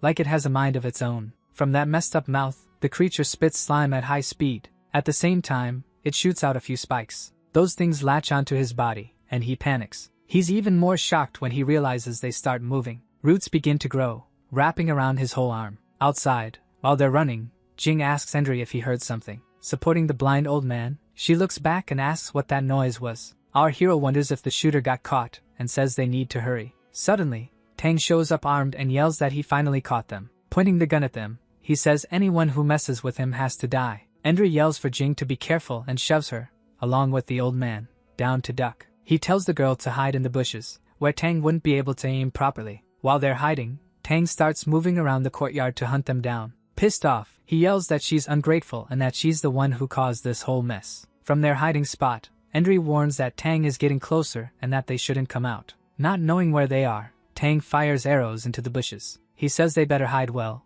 because the moment he sees anyone, he'll shoot. Hidden in the bushes, Jing and the blind old man try to sneak away, crouching as fast as they can. As soon as they get the chance, they bolt. But an arrow hits the old man right in the leg, and he drops to the ground. Jing crouches down and apologizes to him. From his hiding place, our hero sees the old man got hit, and that Tang is coming. With this nasty look on his face, Tang walks up and calls them ungrateful and disrespectful. While Jing helps the old man up, Endry decides he has to fight him. Coming out from behind the bushes, the protagonist starts running toward them. He plans to hit Tang at an angle to avoid vital spots in case he gets struck. Sprinting as fast as he can, he braces for a showdown with the psycho. Nearby, the ground suddenly explodes, blasting dirt and debris everywhere. The infected one bursts out. Her body's way stronger now, and she manages to grab the masked guy. With nowhere to go, he starts screaming nonstop. From a distance, Jing and the blind old man are horrified. Confused, our hero gets ready to attack while Tang just stands there. But then both of them realize the creature escaped.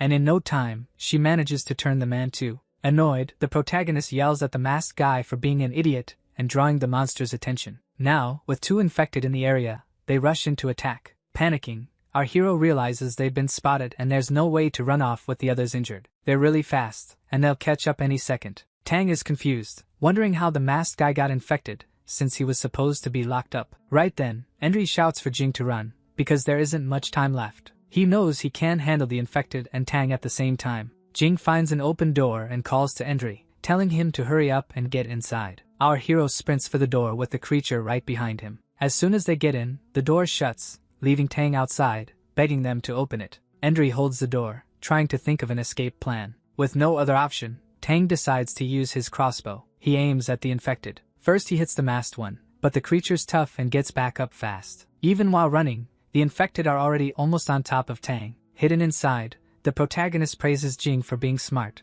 saying they're safe now. Then Jing freezes when she looks up. The protagonist looks too and can't believe what he's seeing either. The creature climbed up the wall and is already close. Next, it spits this slimy spike. Endry blocks it with his axe. Even so, the flower opens up, trying to roll into him. The blind old man explains it's a rare, advanced type and yells at him to run. Our hero smashes the thing against the wall. He tells the others to hide inside the house while he distracts it. The creature chases him, trying to reach him with its claws. But Endry gives it everything he's got and runs as fast as he can. He turns into another alley and starts running out of space. He spins around fast, making the infected slam into the wall. Then he grabs a door handle and, by a hair, makes it through the glass door in time. Outside, the monster closes in. Endry complains because he knows the door won't hold for long. He yells for Jing to grab a piece of wood to jam the door. Little by little, the glass starts cracking. Shouting, he tells the girl to hurry, because the door won't last much longer. Jing finds the wood and wedges the door shut,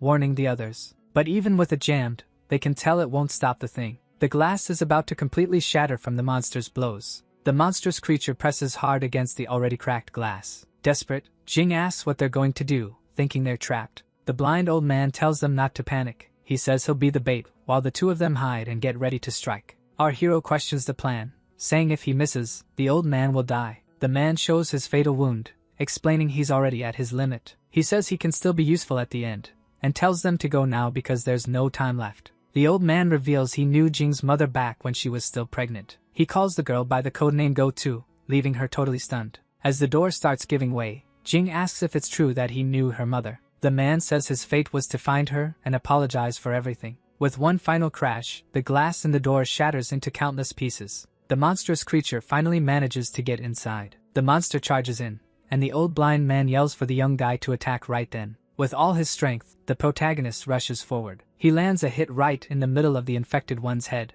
The old man freezes, picturing what just happened. But unfortunately, the monster manages to grab him and starts attacking. Blood starts pouring from his mouth and nose. The monster's arm punches straight through the blind old man's chest. Jing moves closer, but he tells her she doesn't need to worry about him. Then Henry takes the chance to ask if the old man knows where Jing's mother is. With his last breath, the man warns them to go south and never come back. And right after that, the creature shoves its arm in even deeper, ending the old man's life. The protagonist realizes he didn't hit the brain and the monster is still alive. The creature keeps forcing its arm through the old man, pushing it out the other side. Our hero says the creature drinks blood to heal and that they need to get out of there now. He grabs Jing, saying the old man is already dead and they'll be next if they stay. Going up the stairs, Jing asks if it isn't a dead end. She says running out into the open with so many dangers is basically asking to die. Carrying her, he says her brain is slow, not his plan. After sucking up all the blood, the infected woman gets even stronger. Still on the stairs, Jing warns that the monster is catching up. The protagonist tells Jing Li they need to split up to survive. He explains she's too slow and tells her to hide while he lures the monster away. As soon as she hears the creature chasing him, she needs to run immediately. Worried, Jing reminds him the upper floor is a dead end. Carrying a bag of cement, he says he's got his own plan and she's slowing him down. Our hero holds the bag while getting the creature's attention. As soon as it reaches the spot he wants, he drops the cement. But to his surprise, it manages to dodge. With nowhere else to go, he runs to another corner, keeping its attention. He grabs another bag of cement and throws it again. With its claws, the infected one rips the bag open. But that kicks up a huge cloud of dust, so it can't see. Running, he celebrates that the plan worked, realizing the houses all have the same layout. He climbs up onto some scaffolding, knowing that, like before, the creature won't be able to reach him up there. On the ground, the monster almost grabs his foot. Once he's up, Henry starts bragging and dares the monster to come at him. That cocky smile disappears when he realizes the thing climbed up too. To his shock, the creature makes an insane jump, showing its real strength. Right after that, it starts spitting spikes. On the ground, Henry thinks he's out of options, but he grabs a plank and uses it like a shield so he doesn't get hit. The monster lunges at him, and the protagonist panics. The plank he was using to defend himself snaps in half. Trying to run, he sees there's nowhere left to go. He's on the roof, and it's really high. With the creature that close, he admits he messed up and this is the end.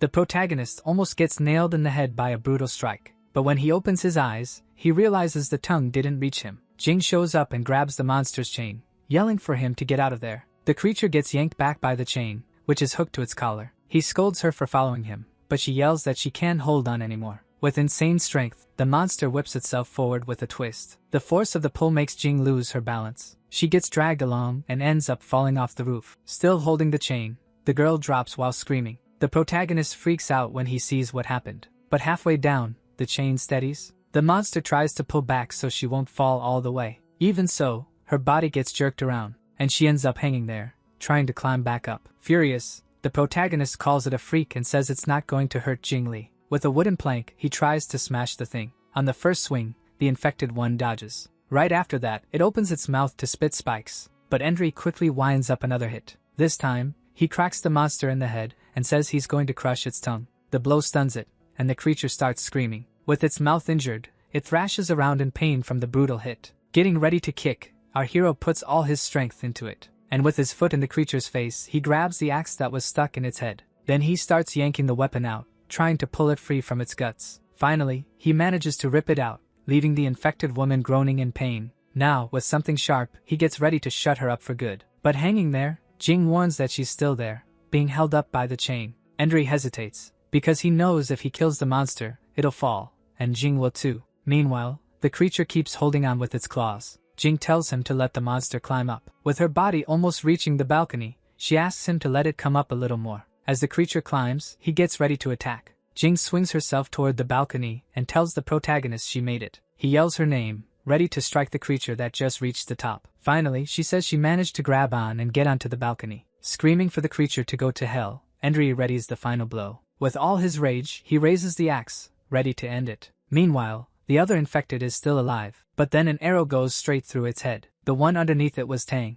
Relieved, Tang shoves the dead monster off of him. Even though the guy was wearing a mask, he still ended up dying like an infected. Tang groans in pain, knowing his bones are fractured. He staggers toward his crossbow, feeling his body get heavy. With a lot of effort, he limps along, calling out for Nana, the infected. He starts limping back toward the mansion, still calling her name. Meanwhile, a loud noise echoes through the whole place. Endry manages to hit the monster right in the face. Its body gets thrown backward and drops from up high. Seeing he finally beat the infected, our hero celebrates. From the balcony, Jing praises her friend, saying he's amazing. But he thinks about how hard it is to feel happy after everything they've been through, and what's still coming. From downstairs, the girl calls to him, and he says he's coming down. Down below, the body gets completely impaled on the scaffolding. When they get closer, they're shocked. It's still moving. They watch in horror at the terrifying toughness of that advanced infected. Our hero tells her not to be scared, because the monster's damaged parts don't heal anymore. He explains that when an infected loses too much blood, all you have to do is cut its head off. Just as Endry is about to rip the thing's head off, someone tells him to stop. It's Tang walking up. He begs them not to kill her. He comes closer, coughing and pleading for them to stop. Endry pulls Jing behind him and tells Tang not to come any closer. Tang holds up his hands, saying he's unarmed and needs help. Crying, he offers them anything they want, anything they need. Endry and Jing are surprised by how Tang is acting. He says Nana was the only person who understood him, and the only one who listened to everything he had to say. But really, he's just pretending to be sorry. Tang is planning to kill the protagonist and use his blood to cure Nana. And for a moment, the two of them just stand there, trying to figure out what to do with this lunatic. Then our hero notices something. With a serious look, he tells Jingli to back off. Tang's face looks weird. She hides behind him and agrees it really is changing. Confused, Tang asks what they're talking about. Turns out the infected had pierced his head with its roots. He was willing to give his own blood to help the creature recover. Our hero steps forward, saying this is all the guy's own fault. Tang gives this creepy smile, and right after that, the protagonist punches him in the face. The scene cuts to a flashback, a guard greeting Director Wang. Inside the car, the director is with a woman, Nana. Then the guard lifts the gate for him. Tang works as a gardener. Sweating, he says that if he had a life like the director's, it would all be worth it. He sighs, saying just thinking about it already makes him feel amazing. Back in the present, the protagonist helps Jing walk. He scolds her for not meeting him downstairs, and she says they'd already be dead if she had. She asks what the point of surviving would be if she abandoned him. Annoyed, he says surviving is the only thing that matters in that world. She says living is more than just surviving, and she blames herself for the deaths. She says she has to do this to honor the sacrifices of the people who died for her. Crying, Jing says it's her fault because she wasn't good enough, and she never wanted things to turn out like this. The scene shifts to a flashback, with young Jing reading a book about Peter Pan. A noise at the window grabs her attention, and she finds a firefly. Curious, she wonders what the little bug is doing in there. Smiling, she asks the firefly to keep her company in that lonely place. Suddenly,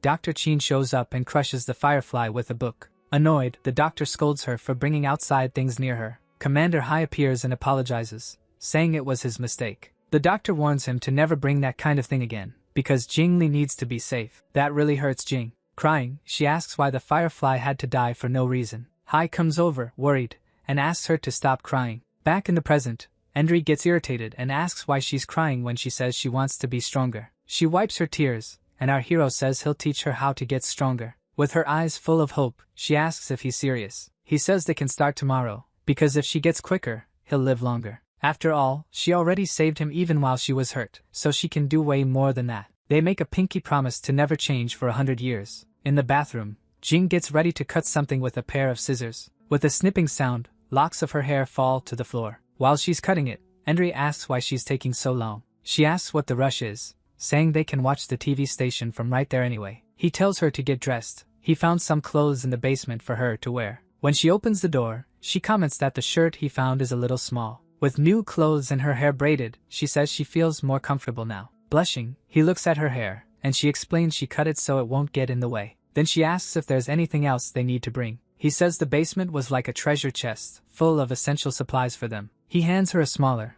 lighter backpack so she won't get tired on the way. Surprised, she realizes he's giving her his special combat utility knife. Endry explains that since she's immune, she can survive bites that would kill other people. He teaches her to aim the blade at the enemy's chin to destroy the brain. He says he also put a gun and some bug spray in her backpack. Somewhere else, A man with a tracker smiles and says he found something. Then he suddenly comes across a scene and looks shocked. With a gun in his hand, he stares at Tang and Nana's bodies, disappointed. He complains that Tang got taken out by 2 kids after all that training. The man knows it doesn't matter if they threw the tracker away, he already knows where they're headed. Smirking, he calls them brats and gets ready to go after them. Meanwhile, our hero and Jing run into a huge gate blocking the way. He complains it's another dead end and they can't get out. Jing wonders how people used to travel before, saying this place is more complicated than a tunnel. She explains people traveled by car, using wide roads. Annoyed, he asks if she thinks he's an idiot, and says he knows what cars are. Smiling, she suggests they look for a map to find the TV station. But our hero shuts her down, asking if she thinks a map is just going to magically appear. So the girl says they should look for a really big hotel. And she says Dr. Chin taught her that hotels used to give tourists maps. He asks if she's ever been up on the surface before. And she says yes, she went out with Dr. Chin a few years ago. That's when they found Uncle Hai. But Endry wasn't with them. Smiling, he says he was breaking his chains and chasing freedom. Suddenly, Jing spots something and excitedly points. It's a big hotel. Exactly what they needed to find a map. Excited, Jing says her legs feel better and suggests they go inside. The protagonist stops her and tells her to look at the ground near the entrance. He notices someone's been there. The rain left footprints in the mud. Our hero figures some people took shelter there, but there must be infected inside, so they ran toward the TV station instead. He says he'll go look for a map and tells Jing to wait outside, where it's safer. She agrees and tells him to be careful, promising she'll help if there's danger. He tells her to stay put. She wouldn't stand a chance helping him in there. When he goes in, he smells the strong stench of an infected in the darkness. He wonders how many infected were there to cause that kind of mutation in the place. Relieved, he thanks whatever group came before for clearing the way for them. He heads toward the front desk, remembering Jing said the maps were kept there. Then, to his shock, he runs into a whole horde of infected. The entire hallway is packed with monsters, and suddenly those footprints outside make sense. Terrified, he realizes the hotel is basically an infected nest and bolts. Then he notices the monsters are asleep and feels relieved. It was a false alarm. He's still shaking, like he almost pissed himself from the scare. He decides to grab the map at the front desk and get out of there immediately. Suddenly, he's staring at a body with one eye still open. Freaked out, he curses and backs away, trying not to make any noise. Then he realizes it's actually 2 bodies, bitten and killed before they could turn. He figures they were attacked by infected and then put down by their own teammates. All of a sudden, one of the infected starts moving, and he realizes he's not alone. With a growl, one of the monsters wakes up, flashing sharp teeth. It slowly gets up, ready to go for him. He braces to fight, thinking if he's gonna take it out, he has to do it quietly. In one quick move, he lunges in, setting up for the finishing blow. Meanwhile, Jing picks a flower from a tree. Excited, she celebrates actually managing to grab it. Holding it in her hands, she comments on how soft it smells and how pretty it is. Then she hears a noise and turns around, surprised by what she sees. A cute little monkey shows up in her shopping cart. The monkey tries to grab her bag, and she yells at it, begging it not to run off. She wonders why it's hiding and starts looking around for it nearby. With a suspicious look, the monkey ducks away, and she tells it to come out. Smiling, she offers the flower she picked, trying to befriend it. Curious, the little monkey sniffs the flower and seems to like the gift. Suddenly, a rock hits the monkey, scaring it and knocking it to the ground. Furious, the protagonist yells, calling the monkey a thief for stealing his stuff. Confused, Jing asks why he did that. With a threatening look, he warns the monkey not to try to run. He fires another rock with his slingshot and nails the monkey dead on. It hits hard and sends it flying from the impact. He cheers, saying the monkey got what it deserved. With his boot on the little monkey, he scolds it for being so bold. He complains that last time, he didn't get to teach the thief a lesson. Still pissed, he says the monkey had way too much nerve touching his things. But seeing that, the other monkeys start freaking out. Jing tells him to let the little monkey go, since they got the bag back. Suddenly, he panics at the monkeys screaming up in the trees. He remembers there's a horde of infected sleeping in the hotel hallway. With all that noise, he knows the monsters are gonna wake up any second. He tells Jing they need to get out of there, but the screaming keeps echoing. He thinks about running the other way so the infected will chase the monkeys instead. Jing stops him, saying it's his fault for hurting the animal. He snaps back that it deserved it, and points out the way they should go. Inside the hotel, the infected start stirring because of the noise. The horde wakes up and rushes outside, drawn by the sounds in the trees. One of the stronger infected leads the charge, ready to hunt. The monsters sprint toward the forest, grabbing onto the trees. They start shaking the trunks, and the little monkey gets scared. Trees get ripped out by the roots, and the poor things try to run for their lives. Meanwhile, the infected wait for the right moment to strike. From his hiding spot, Endry watches, shocked at how insanely strong those bastards are. He freezes when he realizes the giant has multiple arms. Jing explains it's a symbiote, because there's a face growing out of its back. She says Dr. Qin taught that it's a more advanced type of infected. Close to death, the infected merges with the environment and grows roots around its body. When it joins with another infected, it turns into something even bigger and scarier. To kill them, you have to destroy both heads, since their systems are basically linked. He suggests they run while the monsters are distracted by the monkeys. Annoyed, Jing scolds him for calling the monkeys pests and says they're smart. He fires back that they're nasty, so he doesn't see any difference between them and pests. Jing holds the little monkey in her arms and tells him to look closer. Surprised, he notices the bag is full of bananas that weren't there before. Then he realizes the monkey wasn't stealing. It was trying to give them a gift. Still, Henry thinks the bananas might be infected. Suddenly, the little monkey squeezes where it really shouldn't. Right after that, it jumps away and backs off from her. The little monkey bolts off fast, hopping across abandoned cars. On top of one car, it growls and bares its teeth, looking pissed. Henry apologizes, admitting it was his fault. To make it up to the little guy, he offers a pack of cookies. The monkey takes the gift, then throws poop at him. Jing laughs at the whole thing, but the main guy gets really annoyed. The monkeys escape by jumping over a barbed wire fence. With a sad look, Jing says she's jealous of how free they are. Henry scolds her, but she explains the animals live free and without fear. She also notices they stick together, unlike humans. Everything on the surface has turned into a threat, like the world rejected them. He quietly agrees,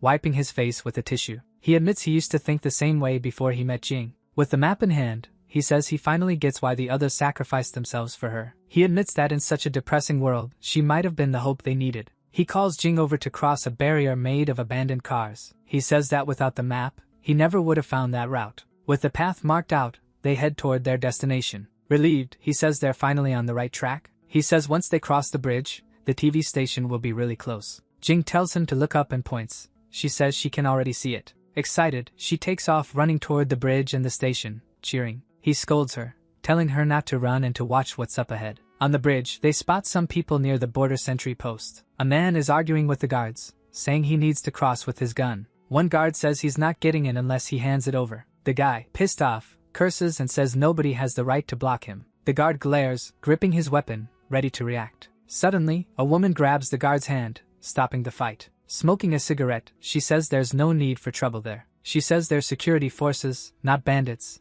and they need to act with respect. She explains it's their job to keep the bridge safe and inspect everyone who passes. The man hands over his gun, and the woman tells them to open the gates for him. As he goes in, she notices more people are arriving at the bridge. Our hero says he saw people from the pharmaceutical company and suspects Uncle Hai might have come through there. He thinks it's weird how many dead monkeys he's finding along the way. Jing notices bullet holes in the bodies and says it's really cruel. He remembers Uncle Hai saying he was against shooting randomly, and it all feels off. One of the guards spots them and calls out, saying it's dangerous for them to stay outside. He tells Jingli not to come closer yet, and says he's going to ask them something first. But then he realizes she's pointing a gun. The girl threatens him if he touches them. Smiling, the guard raises his hands and tells her not to jump the gun. She says the gun isn't loaded, but he accuses her of lying and tells her to back up. The guard realizes he's been tricked and orders his men not to let them get away. With his hands up, he surrenders, and another guard gets ready to move. The scene cuts to a brutal fight in a ring. One fighter goes down,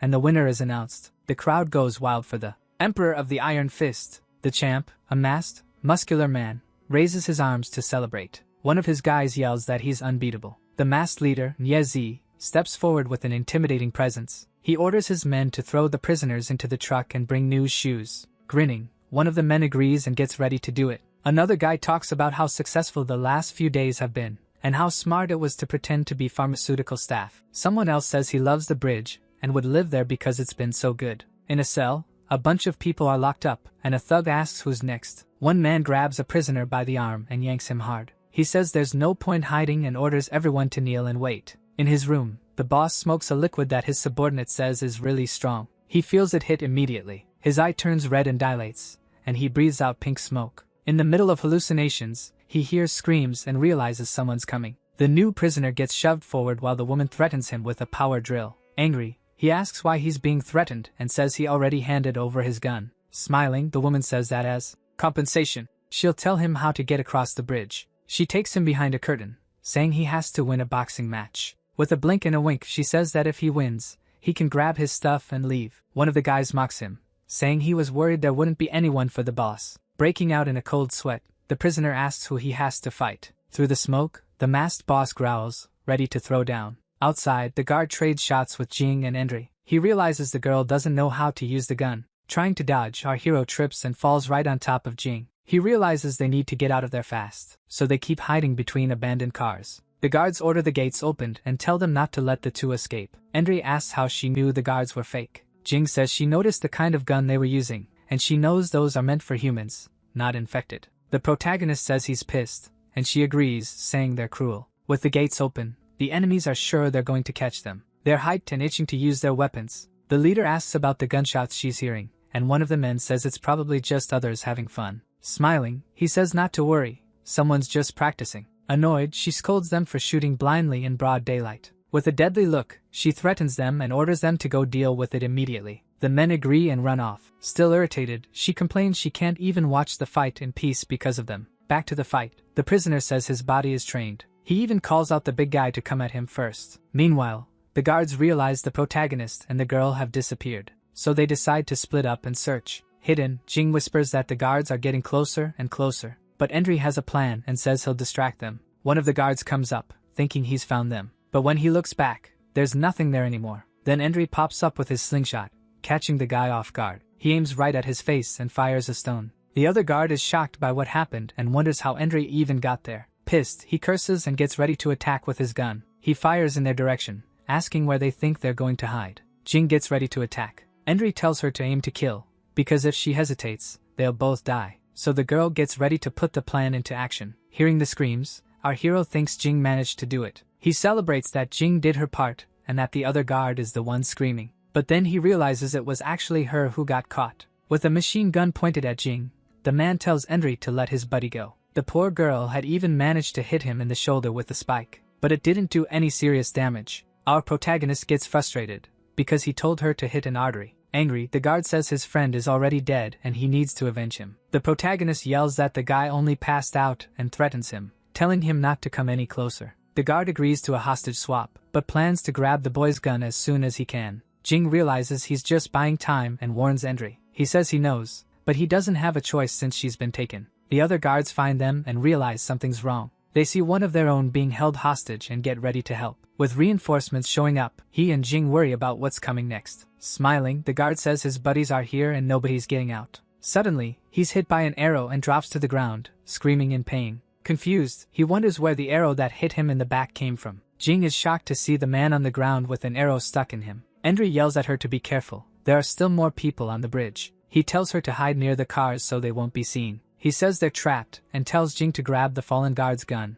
With the gun in hand, he gets ready to push forward, but Jing calls out to him. All of a sudden, a man and a woman appear and tell them to come over to them. Stunned, the protagonist recognizes the woman, it's Wang, and asks what she's doing there. She asks if he wants an explanation, or if he'd rather escape with them before they get killed. With the enemies closing in, he yells for them to hurry as bullets ricochet off the cars. He tells them to go first, he'll cover them with the gun. Jing calls for him, but she's pulled away. Gun in hand, Endry shoots at the guards, promising he'll find his friends later. The guards fire back when they realize the main guy's armed too. One of them almost gets his helmet ripped off by a grazing shot. Seeing his buddies go down, he yells for them to grab the brats. Another guard shouts that anyone who goes against Nietong has to die. Endry almost gets caught and takes a graze. As he's running, his friend calls out to him and points to the way off the bridge so they can get out. With a determined look, he sprints, knowing he's almost there. He realizes he's low on bullets and fires just to scare them off and buy time. One of the guards spots them escaping down the spiral staircase. Our hero runs as fast as he can, heading down the bridge toward freedom.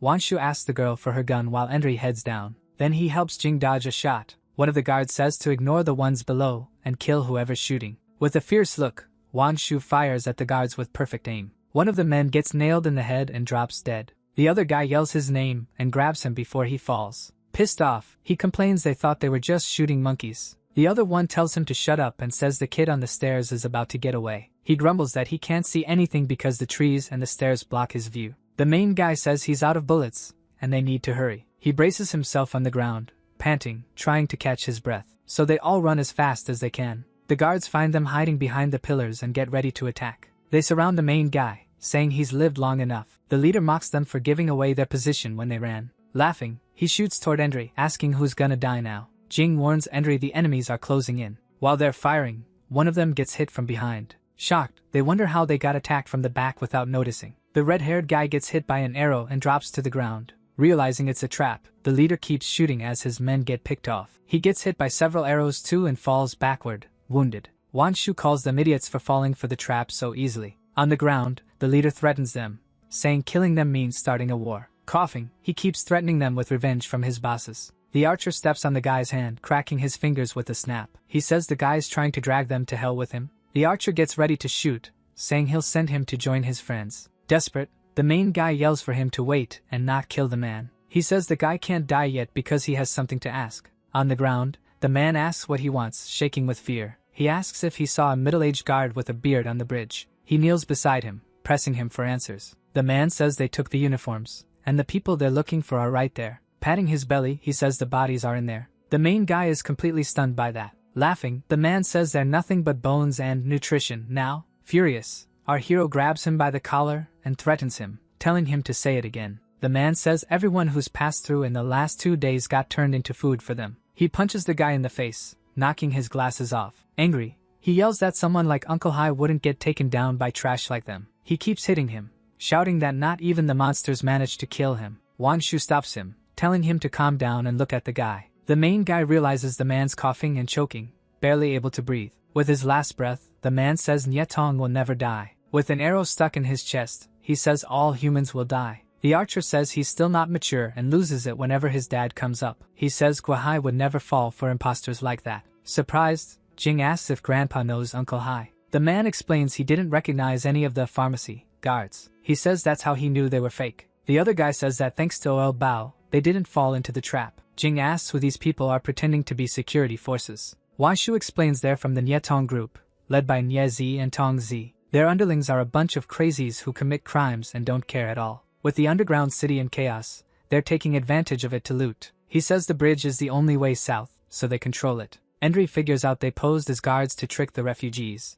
The archer says they were lucky to find them, or they would have ended up the same way. Wanshu introduces the archer, Oil Bao, who's retired from the army. She says they were planning to ask him for help, but then the disease outbreak showed up. Suddenly, one of the guards who survived gets ready to attack. With a hateful look, he says he finally found them. The archer says the sergeant stayed behind to protect him at the control center, and the protagonist says they barely even had a chance to look for Xiaoqiu. Wanshu comforts him, saying nobody could have controlled that situation. Then she reveals Xiaoqiu escaped with them and she's totally unharmed. Shocked, he asks where she is, desperate to see her. The archer says she's with other survivors at a nearby museum. The other guy suggests they talk while they walk, because Nyetong's group will be looking for them. Wanshu agrees and tells them to grab weapons and ammo off the bodies. As they pass under the bridge, she remembers something and calls out to Endry. She asks who the girl with him is, because she thought it was weird that the girl knew Hai. The girl introduces herself as Jingli. He explains he met her while escaping, and they split up to keep her safe. The archer says if he can't make it across, his dad won't be able to either. The surviving guard realizes they're too far away to shoot. He decides it's better to report to the captain before doing anything. Back at the fight, the man gets beaten and drops to the ground, hurt. With red eyes, the masked boss looks unbeatable. But he didn't get out completely unscathed either. Coughing, the man says he still needs to cross the bridge. The female leader mocks him for lasting 10 minutes against the boss. With his face all messed up, he says once he beats him, everything will be fine. The boss lands a brutal kick right to his face. His underlings cheer the captain's flying rocket kick. They're shocked and wonder if the guy finally died. Lying on the ground, he thinks that as long as he wins, he'll be able to cross the bridge. And the woman says his arms are broken and there's no way he can win. Then she grabs the poor guy by the hair. Smiling, she says she might let him go since he managed to touch her boss, but he didn't beat him. Confused, he asks what that's supposed to mean. With a power drill in her hand, she gets ready to drill him as punishment. Then she turns it on and drills into him without mercy. Two of the guys laugh while they listen to the screams in the background. Suddenly, one of them stops laughing and notices something weird in the distance. He points and yells that Pai Zi is coming from the bridge, covered in blood. Not understanding what happened, he tells them to bring the man to her. Between the buildings, the protagonist asks if they were the ones fighting at the hotel. Wanshu confirms it and says only she, Dixing, and Uncle Bao managed to escape. The other guy tells them to hurry, because they're close to the entrance. When they arrive, our hero is stunned by what he sees. Surprised, he asks what that thing is, and Jing says it's a dinosaur. They stare at the giant statue, and he says he'd only ever seen it in photos. He wonders how something that scary could have gone extinct. The archer says being the strongest doesn't guarantee you survive. Then he says they've reached the museum and tells the kid to hurry up. The museum building turns out to be a modern, abandoned-looking structure. The archer whistles, and a door opens, revealing his people. They welcome them back, happy they made it. One guy complains they brought 2 more mouths to feed. Ignoring him, another guy invites them inside. One of the group asks about the situation at the bridge and Nietong's group. Jing takes the chance to ask why Endry cut her off when she was introducing herself, and he tells her to be quiet. He says he doesn't want to expose who she is, since the city's a mess. Wang Shu calls them over to look at something. There are a lot of people there, weak because they don't have food. Endry figures the refugees are the only survivors from the underground city. Wang Shu calls him again. He sees a bunch of survivors in the museum hall, all silent. A pink-haired girl is asleep sitting up, and the protagonist pinches her nose. The little girl is dreaming and says she hasn't finished eating yet. Then she opens her eyes and sees someone holding her nose. Smiling, he asks if she was starving even in her dreams. The girl hugs him tight, calling him, "My prince." He recognizes her as Chio and says she dropped his cookie. Crying, she says she wanted to save them, but couldn't find them. She sobs, saying she was terrified she'd never see them again. He comforts her, saying he's here now and he won't leave her alone anymore. Hugging her, he asks her to stop crying, and she agrees. But the little girl asks where her other big brother is. Jing walks over and explains that the sergeant took Xiaoqiu through the tunnel first, to somewhere safe. But the girl looks confused. Our hero backs it up, saying the guy's super reliable, so they split up, and they'll see him again soon. Reassured, the girl smiles. Then the main guy offers her something to eat. She takes a bite, thinking it's a cookie. Not really caring, she says that either way,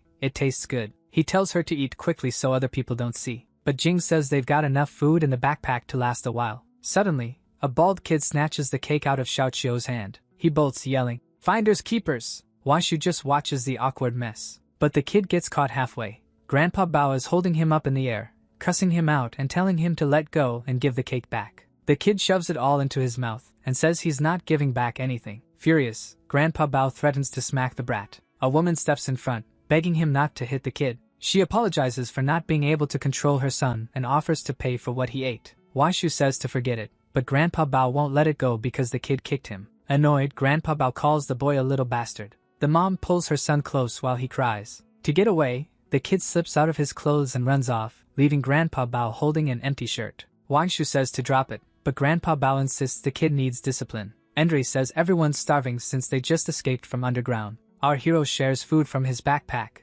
including a potato for Wanshu. With his eyes lighting up, Wanshu tells Endry he's amazing. Off to the side, a man talks to a few survivors about not stealing again later. He helps the little boy get dressed again. While eating a cookie, the kid calls for his mom. He offers her the rest of his food, saying he feels weird and can't eat anymore. The little boy doesn't get his mom's reaction. He asks why she's crying, saying he'll figure something out after he eats. Wiping her tears, she says she's not crying and invites him to eat together. The scene cuts back to the enemies. The prisoner gets released, but he's badly hurt. A guard mocks him, wondering if he'll die before sunset. In a lot of pain, the man tries to think of a way to stop the bleeding. He looks at a sign, remembering he needs to make it to the Guanghan base. Walking toward a building, he refuses to stop, because a better day will come. Suddenly, a loud banging sound echoes through the quiet place. The scene switches to Nietong's group's hideout. The bodies of the defeated men are covered in gasoline. One of the goons throws the can down, swearing angrily. One guy says it's a shame to burn the bodies, but another says they're never coming back anyway. Tongzi scolds them for being so aggressive and is shocked to hear how her men died. To her, death is just crossing from one hell into another. She warns that anyone who goes against Nietong will end the same way. Tongzi orders them to get the car and show everyone what happens to their enemies. With a nasty grin, one of the men agrees right away. Her goons shout excitedly, ready for the hunt that's about to start. Far away on the bridge, the fire burns as the group yells that the hunt has begun. The scene changes to the museum, where fresh ingredients are tossed into a pot.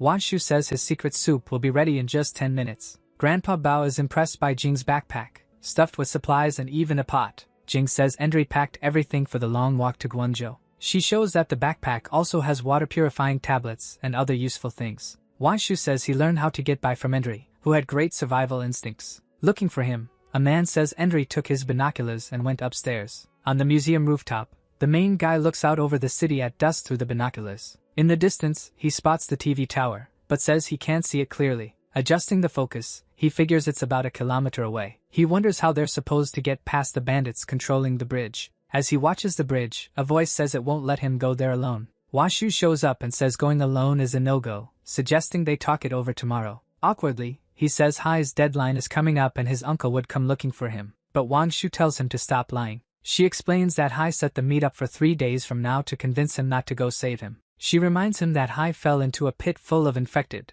and there's no way anyone survives that. The image of Hai getting dragged down by countless infected hands flashes through his mind. Furious, Endri yells at her to shut up, saying she doesn't know Uncle Hai. Endri shouts that Hai never breaks his promises, and this time won't be any different. He says he's going to the tower to prove to everyone that his uncle is still alive. Worried, Wangshu tries to stop him, grabbing his arm and calling his name. Suddenly, a voice from downstairs yells for him. It's Jing, running up the stairs and asking what's going on. Panicking, she says someone showed up at the museum entrance, and they need to go down. Downstairs, an armed man is surprised by how many people are there. Another man says they need to find food or they're all going to starve. Jing points at the newcomers, quickly explaining what's happening. The protagonist goes on alert. With a smile, one of the strangers greets him, saying he was wondering where he'd gone. Furious, he points his gun at the man. Without thinking twice, he fires a shot toward the newcomer. The gunshot freaks everyone out, and someone asks if Endri has lost his mind. Grandpa Bao grabs him, asking how he could shoot with so many people around. With a smug smile, the man just watches the chaos he caused. Wanshu aims a gun at him, and Grandpa Bao asks what the deserter's problem is. Gun in hand, she tells everyone to stay calm and warns that if he moves, she'll shoot him herself. Endri says the man locked them in with infected to leave them to die. The deserter says locking up scavengers was a mission from the quarantine team. He accuses the protagonist of keeping Jing close for a similarly selfish reason. Grandpa Bao holds Endri back as Endri yells that the guy is twisting everything. Taunting him, the man asks if he revealed Jing's identity. He goes on, saying that since she's so powerful, it's a waste for other people to use her. Jing yells that it's not like that, and that Endri just didn't want to expose who she was. The survivors look confused, and a woman says she's heard of her before. The deserter explains that the fight over the medicine happened because of Jing, because she's immune. Grandpa Bao and another man are shocked and ask Endri about the lie. Our hero tries to explain, saying the guy is talking like it's nothing. Suddenly, a survivor grabs Jing by the hair, and she screams in pain. The woman blames her for the destruction of the underground city, and for them losing everything. The crowd turns on Jing, and the protagonist tries to step in and protect her. Full of hate, one of the men gets ready to spit on her. He spits in Jing's face, saying she deserved it. Furious, Endri kicks the man, yelling at him to get the hell out of there. Our hero grabs him, ready to hit him again, but the old man stops him. On the ground, the man says the immunity story is true. He yells that because of her, he's the last one in his family still alive. Others agree, saying they were tricked with promises of a vaccine that never came. The crowd closes in on Jing, demanding they punish her for everything that happened. Everyone screams in rage, saying to tie Jing up so she'll pay. Holding Endri back, Grandpa Bao says things have gotten bad and they can't calm the riot down. With a smile, the deserter brags about how easy it was to manipulate those people. Outside, the enemy tells the boss that all the refugees are inside the museum. He orders his men to get ready to storm in, kill everyone, and steal their stuff. Smoking in the car, Tongzi agrees, sure they're in for a big payday today. The furious crowd pushes forward, demanding they hand the girl over. Endri shields Jing with his gun, threatening anyone who tries to touch her. A man presses his gun to Endri, saying Endri isn't the only one armed. He blames Endri for ruining everything because of Jing, the real reason they're in this mess. With the gun to his head, Endri stares him down and asks what he'll do if he doesn't comply. One of the men tells everyone to calm down and lower their weapons, because things are out of control. Endri yells that sending Jing out at night is basically sending her to her death. Wanshu agrees it's dangerous for Jing to stay, and offers to go with her. Grandpa Bao joins them, promising they'll be safe through the night. Leading the way out, Grandpa Bao says he's going to keep his promise to help a friend. Jing worries about Xiaoqiu, but he tells her safety comes first. The long-haired guy refuses to leave, saying he's going to look after Xiaoqiu. One of the survivors yells at them to get out, saying they don't belong there. The crowd starts shouting to kick them out and avenge the innocent people who died. The deserter watches the chaos with a satisfied smile. A man says the sun's about to come up, while the deserter stands there with his arms crossed. With a wave, the man says the light is coming. The survivors start throwing stuff at Endri, yelling for him to leave and never come back. One guy suggests tying them up, but another says their fate isn't their problem. Outside, Wanshu says it was risky and it would have ended badly either way. Grandpa Bao complains that even after rescuing them, they still threw things at him. Wanshu warns that the light attracted the infected and they need to find shelter fast. She suggests taking a darker route, remembering an office building that looked intact. Endri turns and calls for Jing, asking why she isn't coming with them. Crying, Jing says she can't make sense of anything that's happening. She asks why they're blaming her for the city's downfall when she didn't do anything. Grandpa Bao says it's not her fault, people just needed someone to blame. About who Jing is, Grandpa Bao reassures Endri, saying he doesn't think like the others. Suddenly, Wang Shu tells everyone to be quiet. She heard something downstairs. Several huge infected show up, growling in the darkness. Wang Shu counts 5 infected, drawn in by the museum's light, coming up the stairs. Our hero says they've got 2 rifles, which is more than enough for 5. Wang Shu agrees to take the risk, but then notices something weird. She realizes the infected aren't coming up, they're leaving. All of a sudden, an arrow nails one of the monsters right in the eye. Grandpa Bao warns that a group of infected passes through there every night. He tells them not to shoot, saying he'll cover them with his bow so they don't attract more. An infected with a mutated arm groans in the dark near the cars. Hidden, Endri and Jing watch it walk by, until it suddenly drops to the ground. Behind an ice cream van, Grandpa Bao signals the group to come closer. The protagonist looks to the side, confused about what's going on. Grandpa Bao says the infected's clothes were way too clean, which is really strange. He says they look newly infected, but wonders why they're ignoring the light. The infected keep walking in another direction, and Endri wonders what's over that way. Grandpa Bao sees a chance to escape, but Endri thinks Uncle Hai might be over there. Hearing that, Wang Shu and Jing exchange worried looks. The scene cuts, and there's a loud metallic clang as infected hands grab onto a gate. One of Nie Tong's men gets his spear stuck and begs for help. Another guy calls him an idiot and tells him to bait the monster so it lets go of the weapon. He just ends up making the infected even angrier, and his teammate complains about the screw-up. Surrounded by monsters, the Nie Tong group gets irritated, saying the museum should be close by now. In the car, Tong Zi floors it, ready to drive and get them out of there. The Nie Tong group's truck charges forward, crushing infected under spiked wheels. A pile of infected is left behind, completely wrecked. The truck plows a path through the horde. One of the guys laughs like crazy, celebrating the slaughter and saying the truck is unstoppable. A red-eyed monster tries to attack Tong Zi inside the vehicle. She drills right through the infected's arm with a power drill, forcing it back. One thug tells Tong Zi to reverse and crush the ones that are still moving. Hidden in the bushes, the group watches, trying to figure out if those people are killing infected. Wang Shu recognizes the truck and says it belongs to the Nie Tong clan. She explains that most survivors hide at night, thinking they're safe. Grandpa Bao figures the group attacks at night, taking advantage of how little resistance there is. Endri realizes the people in the museum are in danger, and something bad is going to happen tonight. Wang Shu and Jing ask where he's going in such a hurry. Endri says he's going back to the museum to try to convince the survivors to run. He refuses to abandon Xiaoqiu,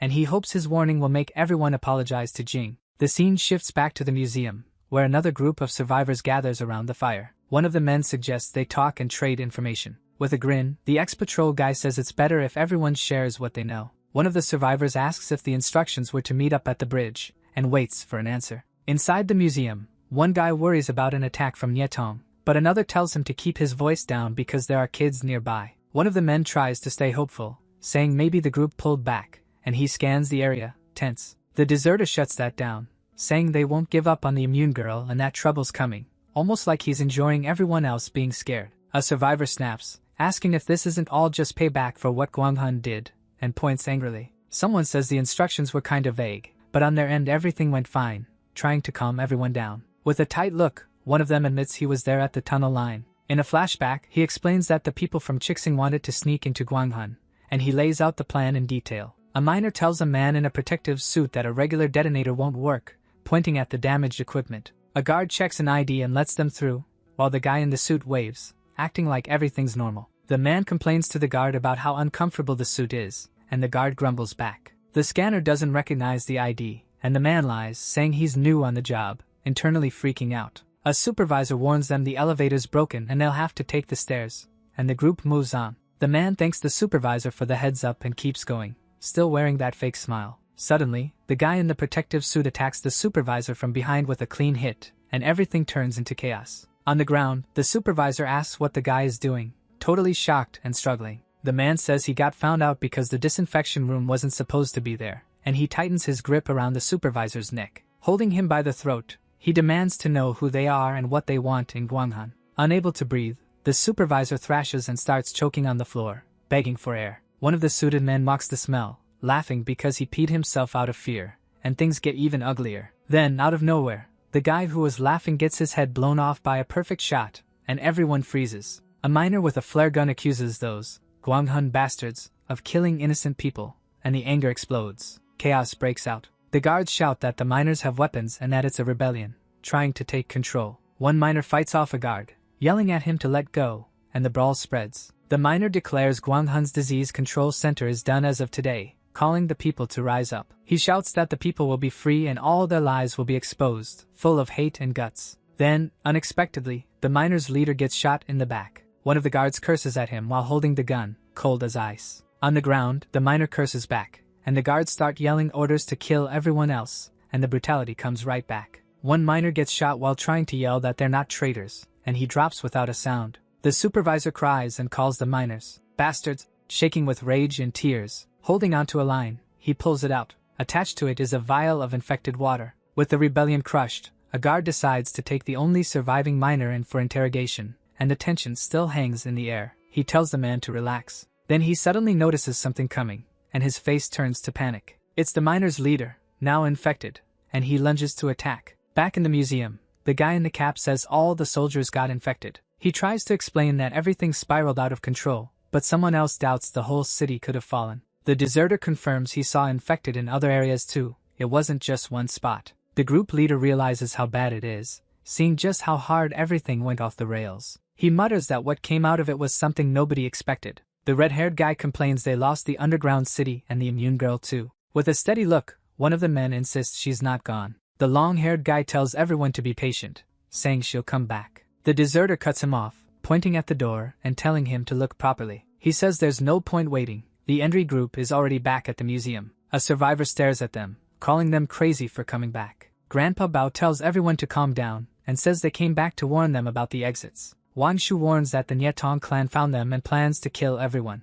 A guy with glasses laughs dismissively, thinking it's all made up. Another survivor says that excuse is ridiculous and tells them to stop messing around. He accuses the group of making up stories out of fear, saying that outside it's nothing but zombies at night. Endry challenges everyone to go check, warning that if he's wrong, they'll all die together. A female survivor says going out now is basically suicide, and that he knows it. The crowd agrees, saying Nietong's group wouldn't be stupid enough to go out at night. Annoyed, Endry realizes it was a waste of time trying to help those people. He decides to grab Xiao Qiu and leave, since they're clearly not welcome there. The protagonist says there's nothing else to do and turns to go. One of the survivors tries to snatch Endry's weapon from behind in a surprise attack. Our hero dodges fast, and he even manages to grab the guy's leg. With force, the protagonist slams him to the ground, making him scream in pain. The deserter grabs Jing as a hostage and tells Endry to shut up. Our hero yells, furious, for him to let Jing go, threatening to make him regret it. The deserter points the gun at Grandpa Bao,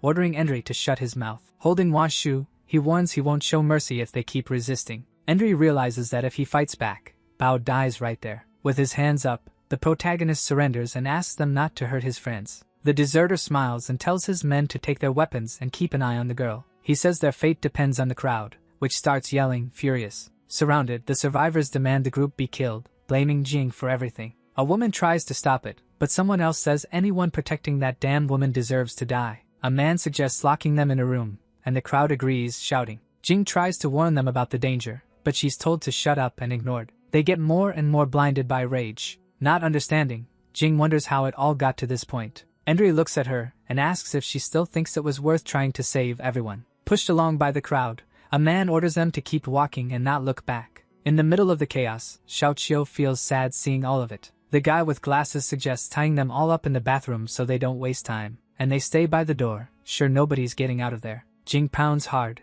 yelling that they can't do this and that they're in danger. Grandpa Bao holds her back, saying nobody's going to listen, especially coming from her. He explains the underground city existed because people still had hope for a vaccine she was working on. When the city was destroyed, that hope died too, leaving everyone desperate. With a sad look, Jiang hears that the crowd's anger is irrational and could turn on anyone. Endry blames himself for underestimating everything and hurting the people he wanted to protect. Grandpa Bao tries to comfort him, saying it's not his fault, and that they're not on the deserters' side. By the window, Wan Shu says there's no way out. It's way too high to jump. Endry says if they don't die because of the survivors, they'll die because of Nietong's group. Wan Shu reminds him Dishing is still out there, and Endry complains about the weird noise he keeps hearing. He says he doesn't trust Dishing, since he stayed quiet when they were being threatened. With a finger to his lips, Wan Shu asks for silence so they can listen better. Suddenly, they hear someone calling for the sergeant. Shocked, our hero wonders how anyone could still be alive out there. Wan Shu corrects him,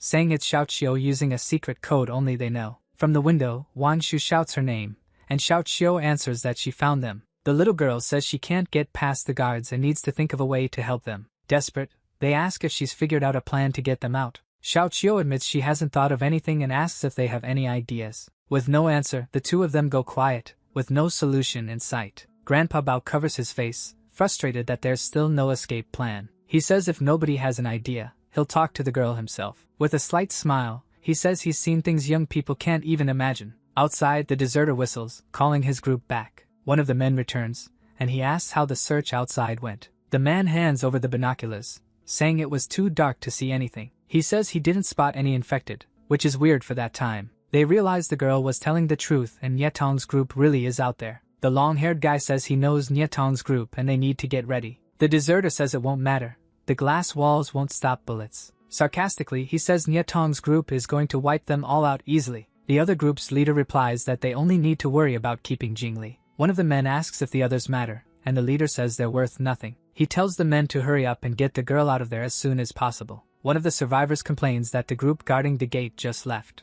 Annoyed, the long-haired guy says that even if it's for survival, they shouldn't run away. The leader says goodbye to the survivors, telling them it's fine, no big deal. Once they're together, the survivors realize Jingli is really important and must know something. The deserter stares at one of his men, who looks frozen, like he doesn't know what to do. Irritated, he asks why the guy is still standing there doing nothing. Sweating with fear, the long-haired man stammers that he's going. The survivors argue about what to do with the group, saying Jing got what was coming to him. The long-haired guy leads the way, saying the group is trapped in the third-floor bathroom. Hidden in the hallway, Xiaoqiu tries to figure out how to get past without being noticed. The little girl finds the way blocked by crates, but says she's not scared at all. With a determined look, she tells herself that saving the prince is the princess's duty. She keeps pushing the crates, sure she'll find what she's looking for soon. In the bathroom, everyone wonders if 10 minutes have passed since Xiaoqiu left. Endry starts getting impatient, feeling like time is crawling. He says he's worried because Wang told the girl to find a fire hydrant they don't even know exists. Grandpa Bao tries to calm everyone down,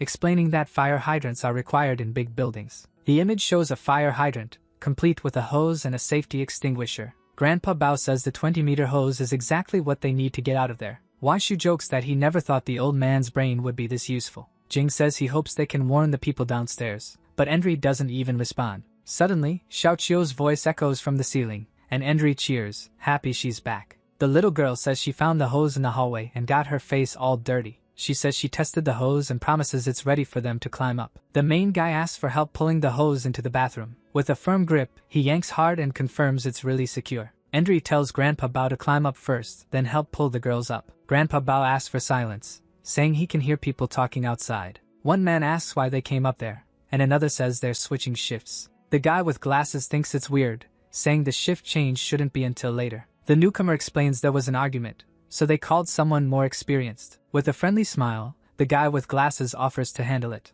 But he gets suspicious when he sees more people showing up. Suddenly, the deserter attacks, saying there's no time to waste. With a serious look, he warns he has no patience for stalling. He orders them to capture only Jingli and leave the others locked in the museum. One of the survivors asks how they're going to stop the girl from being taken. The deserter explains they won't use guns, because they don't have enough bullets to waste. So one of them grabs an iron bar. With a metal pipe in hand, the group takes position and gets ready to open the bathroom door. When they open it, they realize the bathroom is completely empty. Jing is still hanging near the window, so she gets really scared. Panicking, she says it's way too high for her to climb down. Going down first, Wang Shu tells her not to talk and not to look down. He hurries her, warning they'll be found any second and the rope won't hold. Endry says that if the hose held Bao's weight, they don't need to worry. As they pull the rope, Xiaoqiu yells at them to focus instead of talking. But under the weight, part of the rope's support breaks. One of the men notices chunks of concrete falling onto the window glass. Looking through the opening, he spots them climbing up the building to the floor above. Jing screams that they've been spotted,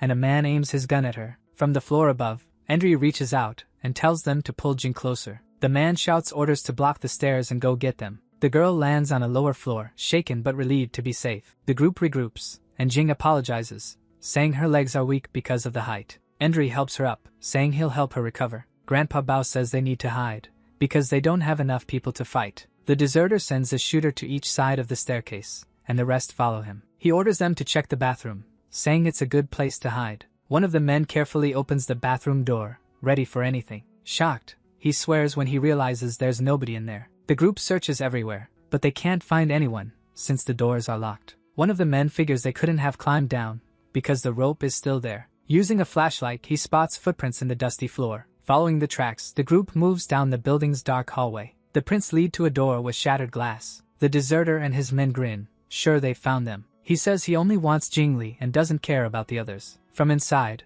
Wanshu starts talking to them. He asks them to back off and put their weapons down so they can talk. One of the men outside asks who's supposed to answer that offer. The deserter says that since they've been found, they're going in by force. With a loud crash, the glass door shatters into pieces. The thugs storm in, and the deserter orders them to kill everyone except Jingli. Terrified, Jing begs Endri to talk to them, but he says they'll have to get through them first. He turns to her and says if she doesn't want to die, there's only one option left. As the men close in, a voice yells for them not to come any closer. To Jing's shock, Endri grabs her as a hostage, pressing a shard of glass to her neck. Confused, the deserter asks Endri what he thinks he's doing. Wanshu and Grandpa Bao are shocked too, not understanding what he's doing. The deserter mocks him, saying he only didn't get away because of the girls slowing him down. Endri says he'd rather kill her than leave her in the hands of people who want her dead. Wide-eyed, Jing watches in silence. She realizes he's just pretending, and the glass isn't actually hurting her. The long-haired man says Endri isn't fooling him, and promises he'll be safe if he hands Jing over. Wanshu says he always knew that guy was no good, but he never thought he'd be that heartless. The man explains he's doing it to keep Jingli safe. Annoyed, one of the men questions the plan. To make it look like he's really going to kill her, Endri slices her finger where nobody can see. Then he hints that he cut Jing's throat, and that he'll do worse if they don't back off. The deserter hesitates, not sure what to do, while the long-haired man looks tense. He decides the whole thing has gone completely insane, and they'll have to stay in the museum. Outside, Nietong's truck gets ready to hit the museum with zero mercy. Pumped up, one of Nietong's guys suggests taking people and valuables back with them. Tongzi orders them to capture the killers alive so they can make them suffer a fate worse than death. With a shout, he tells the driver to floor it, and the truck speeds toward the museum. The leader of the other group says things are getting out of control and there's no going back now. A survivor yells that they're turning Guanghun into a joke and they won't have anywhere left to live. The other leader tells everyone to calm down, saying they need Jing alive and can't hurt her. Suddenly, a loud noise startles everyone, and they start asking what just happened. A man shouts that he heard gunshots coming from where the prisoners were. The other leader tells them to keep their weapons ready, in case the prisoners escaped. Outside, a bright light blinds the survivors who were in the dark. Someone yells that it's headlights from a vehicle coming straight at them. The leader screams for everyone to get away from the doors. Danger's coming. Nietong's truck smashes into the museum, blowing through the glass walls with a massive crash. The survivors scream in panic when they recognize Nietong's vehicle. Now they see everything they were told was true. In the middle of the chaos, one survivor gets shot in the head. As his body drops to the floor, a man yells in shock that they killed him. Smoking in the truck, Tongzi tells everyone to wake up, while his men shout that the hunt has started. Armed, they rush inside, and one of them yells that he's gonna win by killing the most. Gunshots echo through the museum, mowing down survivors without mercy. One man complains he can't aim, but another laughs, saying there are targets everywhere. Another thug laughs that some of them didn't even get the chance to wake up. Chaos takes over the hall, with bodies all over the place. A survivor stands up yelling for everyone to find weapons and fight back. One of the men gets shot clean through the eye. The masked man laughs, saying he's already winning the kill contest. He brags that he's beating his buddy by 3 headshots. But then, out of nowhere, his friend gets hit by a shot. The man yells for everyone to take cover, warning that the survivors have guns too. He fires back, trying to shield himself from the shots coming his way. Hiding behind a wall, an armed survivor says it's all over. The survivors regret not believing the group, but it's too late now. With barely any weapons, a woman says they won't be able to save anyone. In the middle of the gunfight, her son screams in panic, calling for her. One of Nietong's men orders them to focus on the armed ones, since they're providing cover. The deserter hears the chaos, and realizes the truck has crashed into the museum. Annoyed, he says the gunfire is loud and asks what the group is doing there. The deserter accuses them of stalling to force them to let them go, or everyone will die. Endri asks if he's going to kill everyone in the lobby, and then come back to threaten him. One of the men from the other group suggests falling back and waiting for the enemies to leave. The long-haired guy says they can't get out, because the Nietong group is 1 floor below. He goes on, saying there's no point in taking Jing's body if she dies. The deserter asks if they really need to protect the girl and whether there's any other option. Endri tells them not to dare touch her, and wishes them good luck saving themselves. The long-haired guy tosses Endri a gun, asking if he feels better now. The gun lands near Jing, shocking Grandpa Bao, who asks if the guy's lost his mind. The man says they need to work together to save the immune girl. Grandpa Bao picks up the gun, saying that if they try to betray them, bullets will make them pay. Suddenly, someone yells that people are coming up from below, putting everyone on alert. Downstairs, one of them says it'd be best to run to the other floors, so the enemies say they'll deal with them later. On the other side, one of the men warns his buddies about the ones fleeing through the hallways. The leader of the people who lived in the museum lies in wait, ready to shoot if he has to, but they know they could lose, since they're being surrounded from all sides. Then one of the enemies finds that man and shows up with a bomb. Without hesitation, he throws the bomb into that room. He even covers his ears because of the blast. And with the explosion,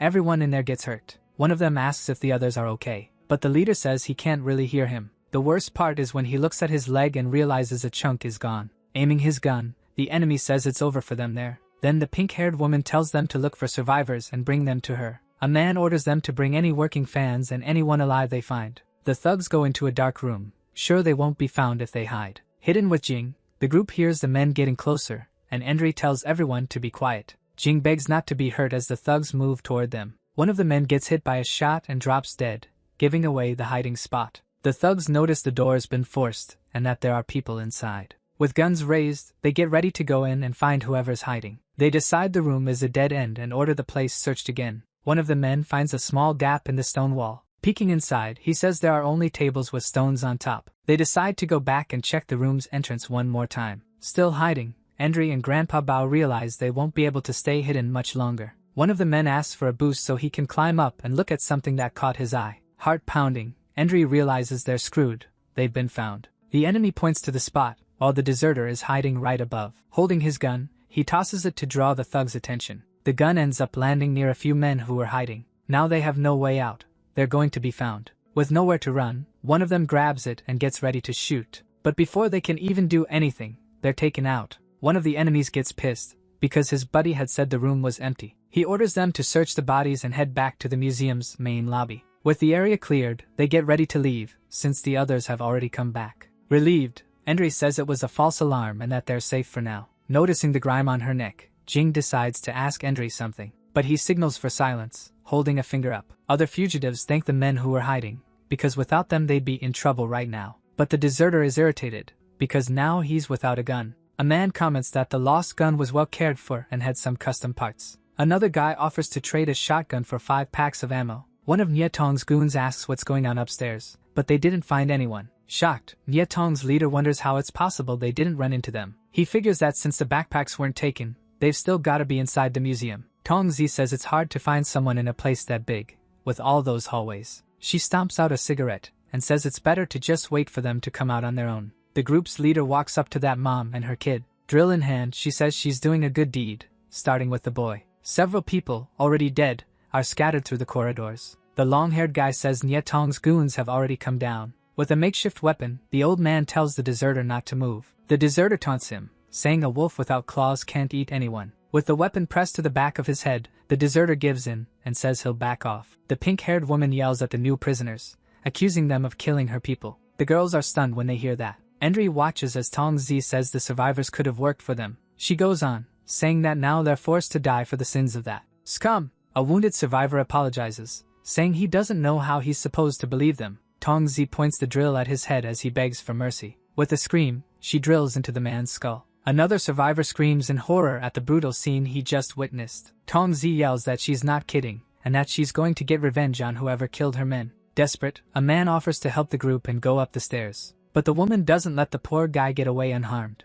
Once again, she uses her drill. Tongzi gets annoyed by the noise and asks why they can't be a little more polite. She says she's a woman of her word, and if the killers turn themselves in, the others will live. Tongzi warns that every 10 seconds, someone will be killed until they surrender. Jing realizes people are going to die because of her, and that she has to save them. Endry stops her, saying they already tried, and now they're dealing with the consequences. Grandpa Bao says that even if she goes out there, they'll die either way. The deserter suggests she close her eyes if she can't watch the slaughter. Tongzi starts the countdown, and the number 9 echoes through the place. Crying, a woman regrets not believing them, and the count reaches 5. Tongzi smiles, saying she's got plenty of people to kill since nobody's turning themselves in. Jing refuses to watch more people die because of her. She says if her sacrifice can save them, she'll be satisfied, even if it's just one person. The countdown hits 1, and Tongzi gets ready to kill someone else, but then a voice speaks up. The little boy who stole the cookie shows up, begging them to stop. In tears, he begs them not to kill his mom.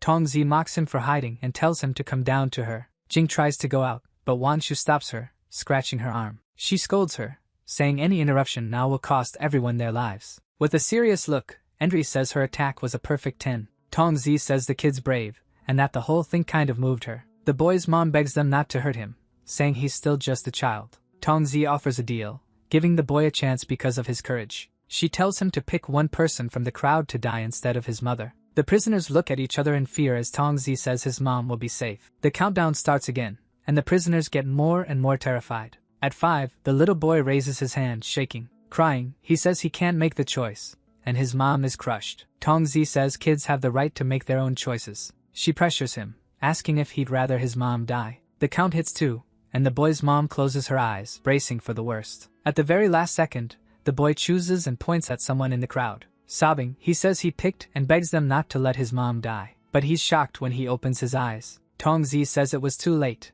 and he didn't save her in time. Furious, the boy screams that he's going to kill her and charges at her. With one hit, the woman throws him to the ground, taking him down easily. With a look of disgust, she calls him trash for not taking his chance. In a flashback, we see a gate opening. The old man opens the door and says that with the money the other guy paid, he can pick whichever one he wants. Inside, there are a bunch of little kids locked up. One of them is holding a fork. Smiling, the man says he likes the girl's attitude with the fork. The girl swings and scratches him with it. Then she tells him not to come any closer. He laughs at her, asking if she seriously thinks she can kill him with that thing. He dares her to hit him in the throat and starts counting to 3. He even points out exactly where she should stab. Terrified, the little girl is shaking, gripping the fork tight, not knowing what to do. And when he sees she can't do it, the man snatches it from her. Then he grabs the poor kid by the neck, saying she blew her chance. The old man tells him to take it easy, hurting her is bad for business. With a grin, the man says he liked the look on her face and tells the other guy to take the rest of the kids away. Crying, the little girl begs them not to leave her alone with him in the container. Back in the present,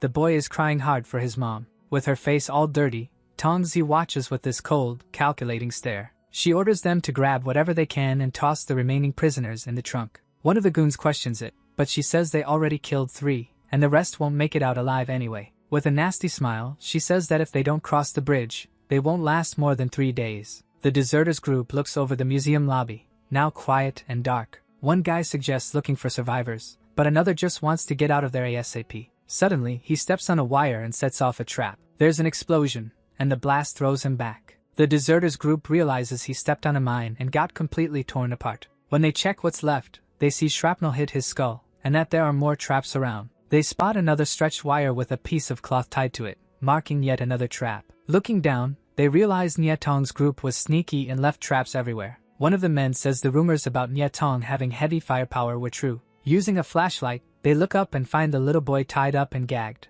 One guy says only an idiot would try to save him, but the kid is crying in fear. They realize the boy is surrounded by tripwires. He's bait. One of them suggests using a bone to mess with the trap, but another guy stops him. Someone warns that pulling one wire could set off the others, and offers to cut them instead. Grandpa Bao hands his gun to Wang Shu, telling her not to let anyone come close. Grandpa Bao says these traps are child's play and that he can disarm them. He explains that once you spot fishing line traps, they're not that dangerous. Carefully, he holds the grenade pin and peels off the tape, disarming the trap. Grandpa Bao tells Endri to find where the boy is tied so they can untie him. Endri wonders where he's even supposed to look, while Jing sits there, sad. Then the old man warns everyone to be careful, because there could be more traps ahead. Our hero gets annoyed that he's only saying that now. Endri crouches down and starts disarming another trap, following the instructions. He celebrates when he pulls it off and asks if he can untie the boy now. Tied up and gagged, the little boy thrashes around, unable to talk or move. Grandpa Bao calms him down,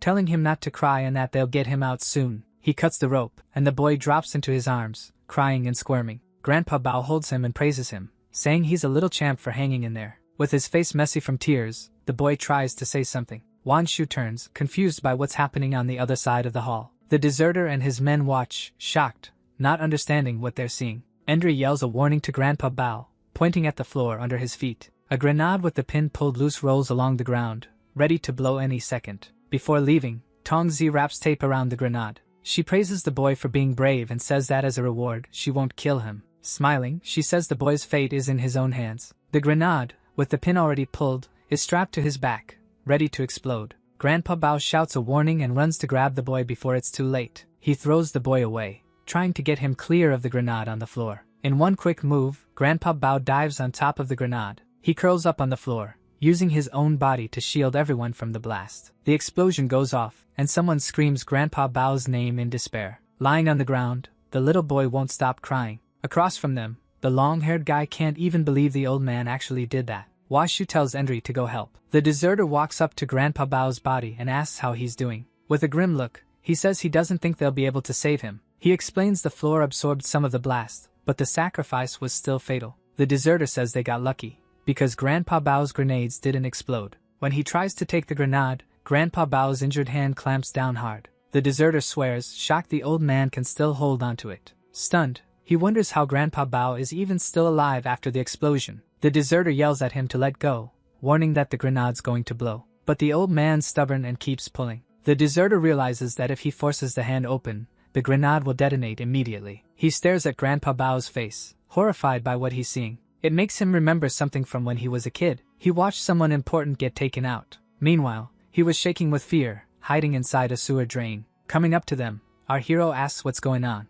Endri tells Wanshu to help stop the bleeding and says he'll go see if he can find first aid kits. The long-haired man says there's no saving him, his internal organs are destroyed. Wanshu says not to waste time on them. Meanwhile, another guy has his gun aimed at Jing, saying he's got the girl. He orders Endri to drop his weapon, but Wang moves fast and points a gun at their leader's head. The man panics. He's still holding the grenade pin. Confused, he wonders if they'd really do it. And his boss tells him to stop being an idiot. They need more people if they're going to take down the Nyetong group. The long-haired guy agrees with the deserter and tells him to let Jing go. The thug backs off, and Jing steps away, relieved to be free. Annoyed, the deserter says they're risking everything for one person. Everyone gathers around Grandpa Bao's body, worried about his injuries. With his face all messed up, the old man is still breathing, but barely. The deserter says he understands what the old man's trying to say, which confuses the others. He says he needs them to face the Nyetong group, and that he won't betray them. With that, Bao lets go of the grenade and allows the other guy to take it. The deserters impressed the old man managed to do that while half-conscious. He says moving him would only make it worse, and that he's got maybe half a day left. He offers to give Grandpa Bao a quick death, but Endri threatens him. Washu says Grandpa Bao can't be saved. His arteries and bones are shattered.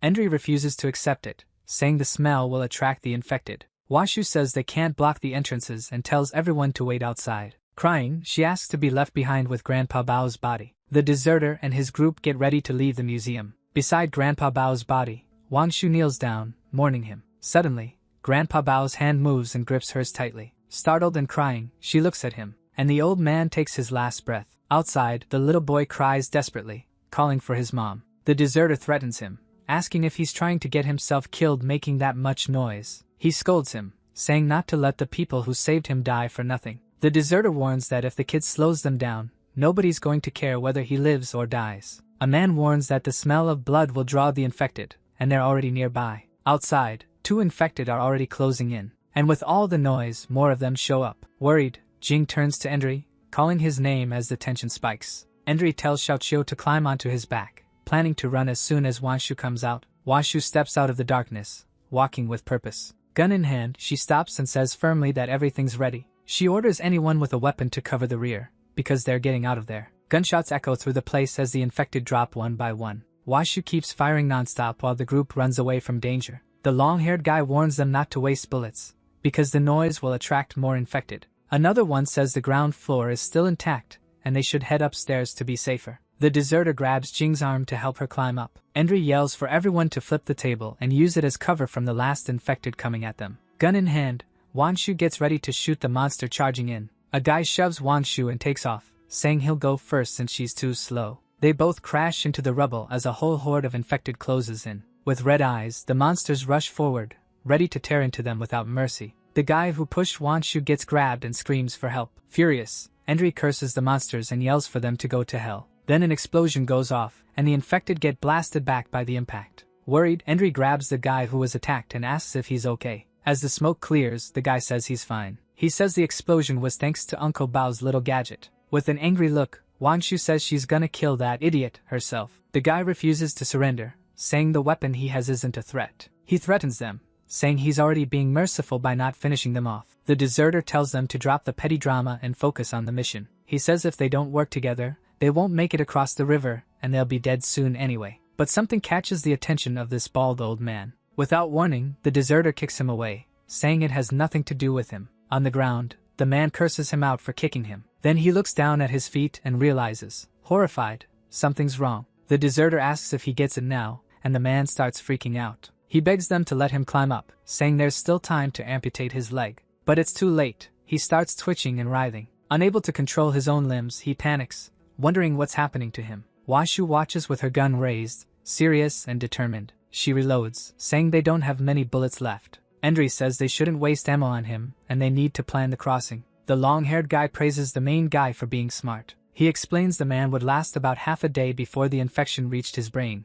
The deserter says they should check the building so they can spend the night safely. Looking at the remains of a campfire, he figures it was made a few days ago. He says whoever lit it might still be nearby. The guy who got kicked has fully turned now. He stands up and reaches toward the others. The deserters group finds the kids who were hiding downstairs. Meanwhile, the leader shines his flashlight and says he found someone. It's a wounded guard wearing a helmet and safety goggles. Wanshu complains about the disgusting smell. Xiaoqiu hides behind Jing, and the girl tries to calm them down. Flies are crawling all over the guard's body. He was shot in an unprotected spot. The long-haired guy repeats that, from what he can tell, the kid's been dead about 3 days. Then the leader figures the guy must have been a bridge guard who ran from Yetong's group. After that, they notice he's holding a small notebook. So the long-haired guy starts reading it. It says there was no way out. Rock had been defeated by the Blazing Star. A flashback shows Blazing Star's men sneaking in while the others were playing poker. They got captured easily, and the guard wrote that it was a revenge plan. Looks like they were planning to get revenge on Guangzhou.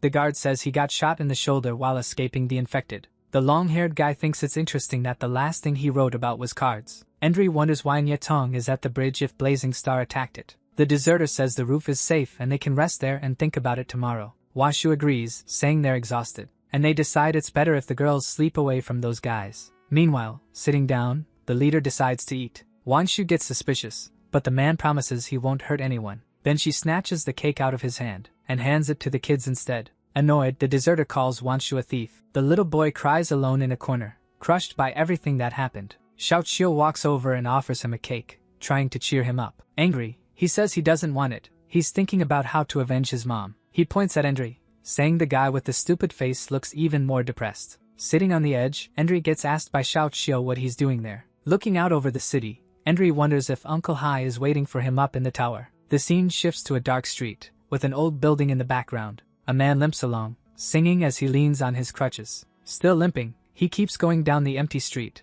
singing some old song. He looks at the building while singing about being like mandarin ducks. Out of the shadows, a hooded guy watches him, holding a bat. The man turns around, like he can feel someone watching him. The hooded guy attacks from behind. As he runs, the old man asks who's there. He was already close to his hideout, but he gets taken down by the hit. With one crutch snapped, he falls to the ground, totally defenseless. Then he reaches for a metal jar. He begs not to be hurt, offering all his money, saying it's in the box. The hooded guy grabs the box and opens it, showing a bunch of coins inside. But he complains it's barely any money, and when they look closer, they realize they're just kids. With a stick in his hand, one of the boys asks if he really thinks a kid would hesitate. The old man tries to talk back, saying they're young and there are other ways to live. The boy cuts him off with a hit, telling him not to make him laugh. He mocks him for being blind and crippled, begging just to survive. Smiling, he asks why he doesn't just die already. The old man says even if his eyes and legs are useless, he can still live. He explains his hands and ears still work, so he can get by.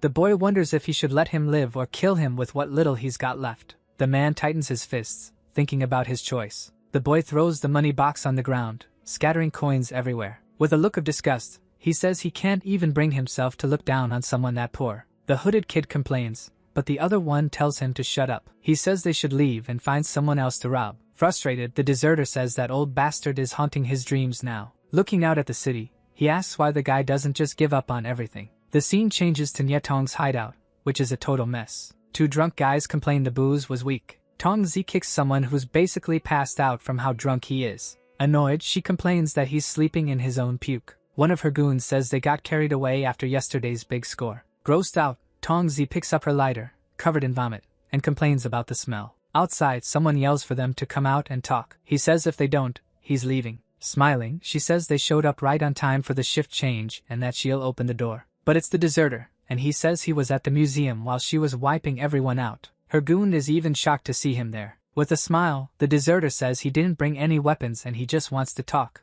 Tongzi comments on how gutsy it is for him to show up there. They decide to bring him inside and kill him if he says anything stupid. With the deserter on his knees, one of the goons says both leaders are listening. Meanwhile, he thinks to himself that Niezi is basically a monster. The deserter offers up the group's location in exchange for a weapon, food, and safe passage. The boss looks down on him for selling out his own people and says they won't last long anyway. Tongzi says there's no need to spare him and suggests cutting out his tongue. The deserter reveals there's an immune woman with them, the one who caused the city to fall. Nyetong's leader says he's heard about immunity, but he's not interested in any vaccine. The goons laugh, saying there's no point going back to the old world. Tongzi says with the girl, they could bargain for food or medicine. One goon says that would just get them in trouble with the other groups. Laughing, they say nothing would change. They've always been a problem for everyone else. One of the drunk goons cracks up at the leader's jokes. Another agrees the trade is worth it, even with the risk. Tongzi says since everyone agrees, she'll accept the deserter's deal. Smiling, she promises Nyetong will hold up their end of the bargain. The deserter gets a bad feeling and regrets coming there. The scene cuts to hours earlier, with Endry asking if the man feels guilty about what he's done. He asks about crossing the bridge. With a confident grin, Endry says he's already thought of a way to get across. Endry calls the deserter out for giving up so fast. Wanshu says if they're crossing the bridge, they need to hurry and eat something first. The deserter smiles, thinking the whole situation is kind of funny and messed up. Endry says everyone's been having nightmares and hasn't slept well after everything. The guy in the hat says he saw more deaths last night than in a whole year. And the long-haired guy tells everyone to listen to Endry's plan. He says he's open to ideas and will talk through any plan that might work. The deserter points out that the Nyetong group has a lot of men and strong defenses. Meanwhile, they've got 5 guns and 2 grenades, and they're running out of ammo. So Endry suggests luring the group into a trap and stealing their trucks. But one of them doubts it, saying there's no trap that can stop a truck full of lunatics. Another says that if one truck falls into the trap, the others will stop pushing forward. They wonder how they're supposed to lure the group into the trap without getting killed. Endry says Nyetong doesn't kill for fun, they kill for resources. He explains that if the group finds out they have something they want, they'll come after it. With a determined look, he says all they have to do is set the trap and wait. Someone else questions the plan, saying they don't have anything left to use as bait. Endry tells him to use his brain, reminding him they've still got an ace up their sleeve. He points at Jing, saying she's what the Nyetong group wants, and can have. The deserter gets it. They're going to use Jing's immunity to lure them into the trap. The problem, Wang says, is choosing who's going to provoke the group and lead them in. The long-haired guy says they need a new face, since theirs are already known. One man refuses to go, saying he's not going to risk his life and be used like that. Another supports the plan, but worries about whether the bait will survive. A young guy asks what kind of trap could beat a truck full of enemies. The deserter says Endry must have already thought of something. With a grin, Endry scratches his nose, thinking about how to explain it. The deserter says weak people will just mess everything up, and that this is life or death. He volunteers to go, saying he'll do it himself. Back in the present, the boss is already in his truck with his henchmen. He asks the deserter if he really feels nothing, knowing his former teammates are about to be wiped out. The deserter answers that of course you do whatever it takes to survive. Nyetong's henchman says you can only really live life to the fullest when you're aware of death. He suggests the deserter not cross the bridge, and just stay with the Nyetong group. From the back, the deserter tells them to slow down. They're almost there. With a serious look, he says they've reached the meeting spot. They're standing in front of the abandoned hotel. The Nyetong group gets ready to attack, with orders to kill everyone except Jing. Hidden in the bushes, Endry and Wanshu watch the enemies closing in. Wanshu comments on how many men and weapons the Nyetong group has. One of the guys on the protagonist's side points out that huge boss. Endry reminds them to just stick to the plan. Wanshu notices the Nyetong men have stopped advancing and thinks something feels off. They're already close to the entrance. Nyetong's henchman tells his men to spread out and hide separately. The masked leader orders the deserter to go to the courtyard and draw the group out. The deserter realizes this won't be easy. They're already suspicious. He worries that if they start yelling,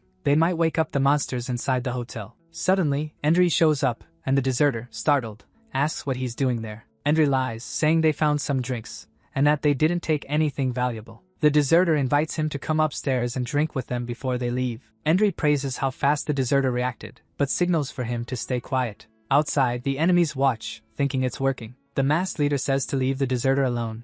Thieves have principles too. Right after that, he gives the order, and his men move in. With weapons in hand, they rush toward the abandoned hotel. Nietong's men storm the place, ready to attack. Surprised, they wonder where Endry's group went, because they can't find them. Then they run into an infected person pinned to the wall by roots. Everywhere is packed with infected, and they realize they can't go in. Outside, a man says there are snipers and they need to be careful. The day before, Endry drew a map, explaining the layout of the place to the group. He explains that a car blocks the entrance, and the bushes create a bunch of pocket-like hiding spots. The protagonist reveals his plan: lure Nietong in and wake up the infected. One man doubts the plan, saying it's way too messy and risky. The deserter says that on the battlefield, the ones trying to survive are the ones who die. Smiling, he says the more dangerous it is, the easier it is to catch the enemy off guard. Outside, the group starts shooting to draw Nietong's attention. The men fall for the trap and, realizing they're at a disadvantage, rush back inside. The masked leader orders them to find the two liars who lured them there. Bullets ricochet off a white car. One of the fragments ends up hitting one of the guys in the face. One of Endry's men asks why the enemy isn't dodging. Then the boss moves in with his men. He tells them not to be scared, because they're no match for him. With a furious look, he says anyone who tries to mess with him without the skills to back it up won't get anywhere. The flashback shows a news report about a private exhibition match with the Iron Giant. The fight organizer tells him to take it easy and let the other guy land a few hits. He says to finish the fight in the 4th round, and he'll get $1 million. The bell rings, and the fighter takes a heavy punch to the face. He realizes his opponent isn't pretending, and every punch is aimed right at his weak spots. The flashback keeps showing the opponent's fighting technique. The fighter is shocked by the guy's skill and strength. He can tell this isn't some amateur. The fight goes on with a fast exchange of punches. The organizer can't believe Niezi got taken down by a punch that hard. Then, with a grin, he realizes he got played. Niezi wasn't actually that strong. A new champion is born, and the challenger raises the belt to celebrate. News of the champ's loss spreads through the sports papers. Reading the newspaper in the car, the organizer says some people will just never get it. With his hands wrapped up, Niezi gets ready to get revenge for what happened. The organizer, surprised, finds him in the garage and tells him to get out of the way. Furious, Niezi says he's going to pay for what he did today. Not caring at all, the organizer floors it, ready to run him over. The car revs, but it doesn't move, and the organizer looks confused. Niezi is holding the car back with his bare hands, stopping it from moving. With all his strength, he lifts the car and casually tosses it aside. The car flips over, and the organizer screams for help, trapped inside. Stuck in the shattered windshield, he begs for help, unable to get out. With a cold, nasty look, Niezi asks if he's ready to pay the price. The organizer begs for his life, promising to put him back on top again.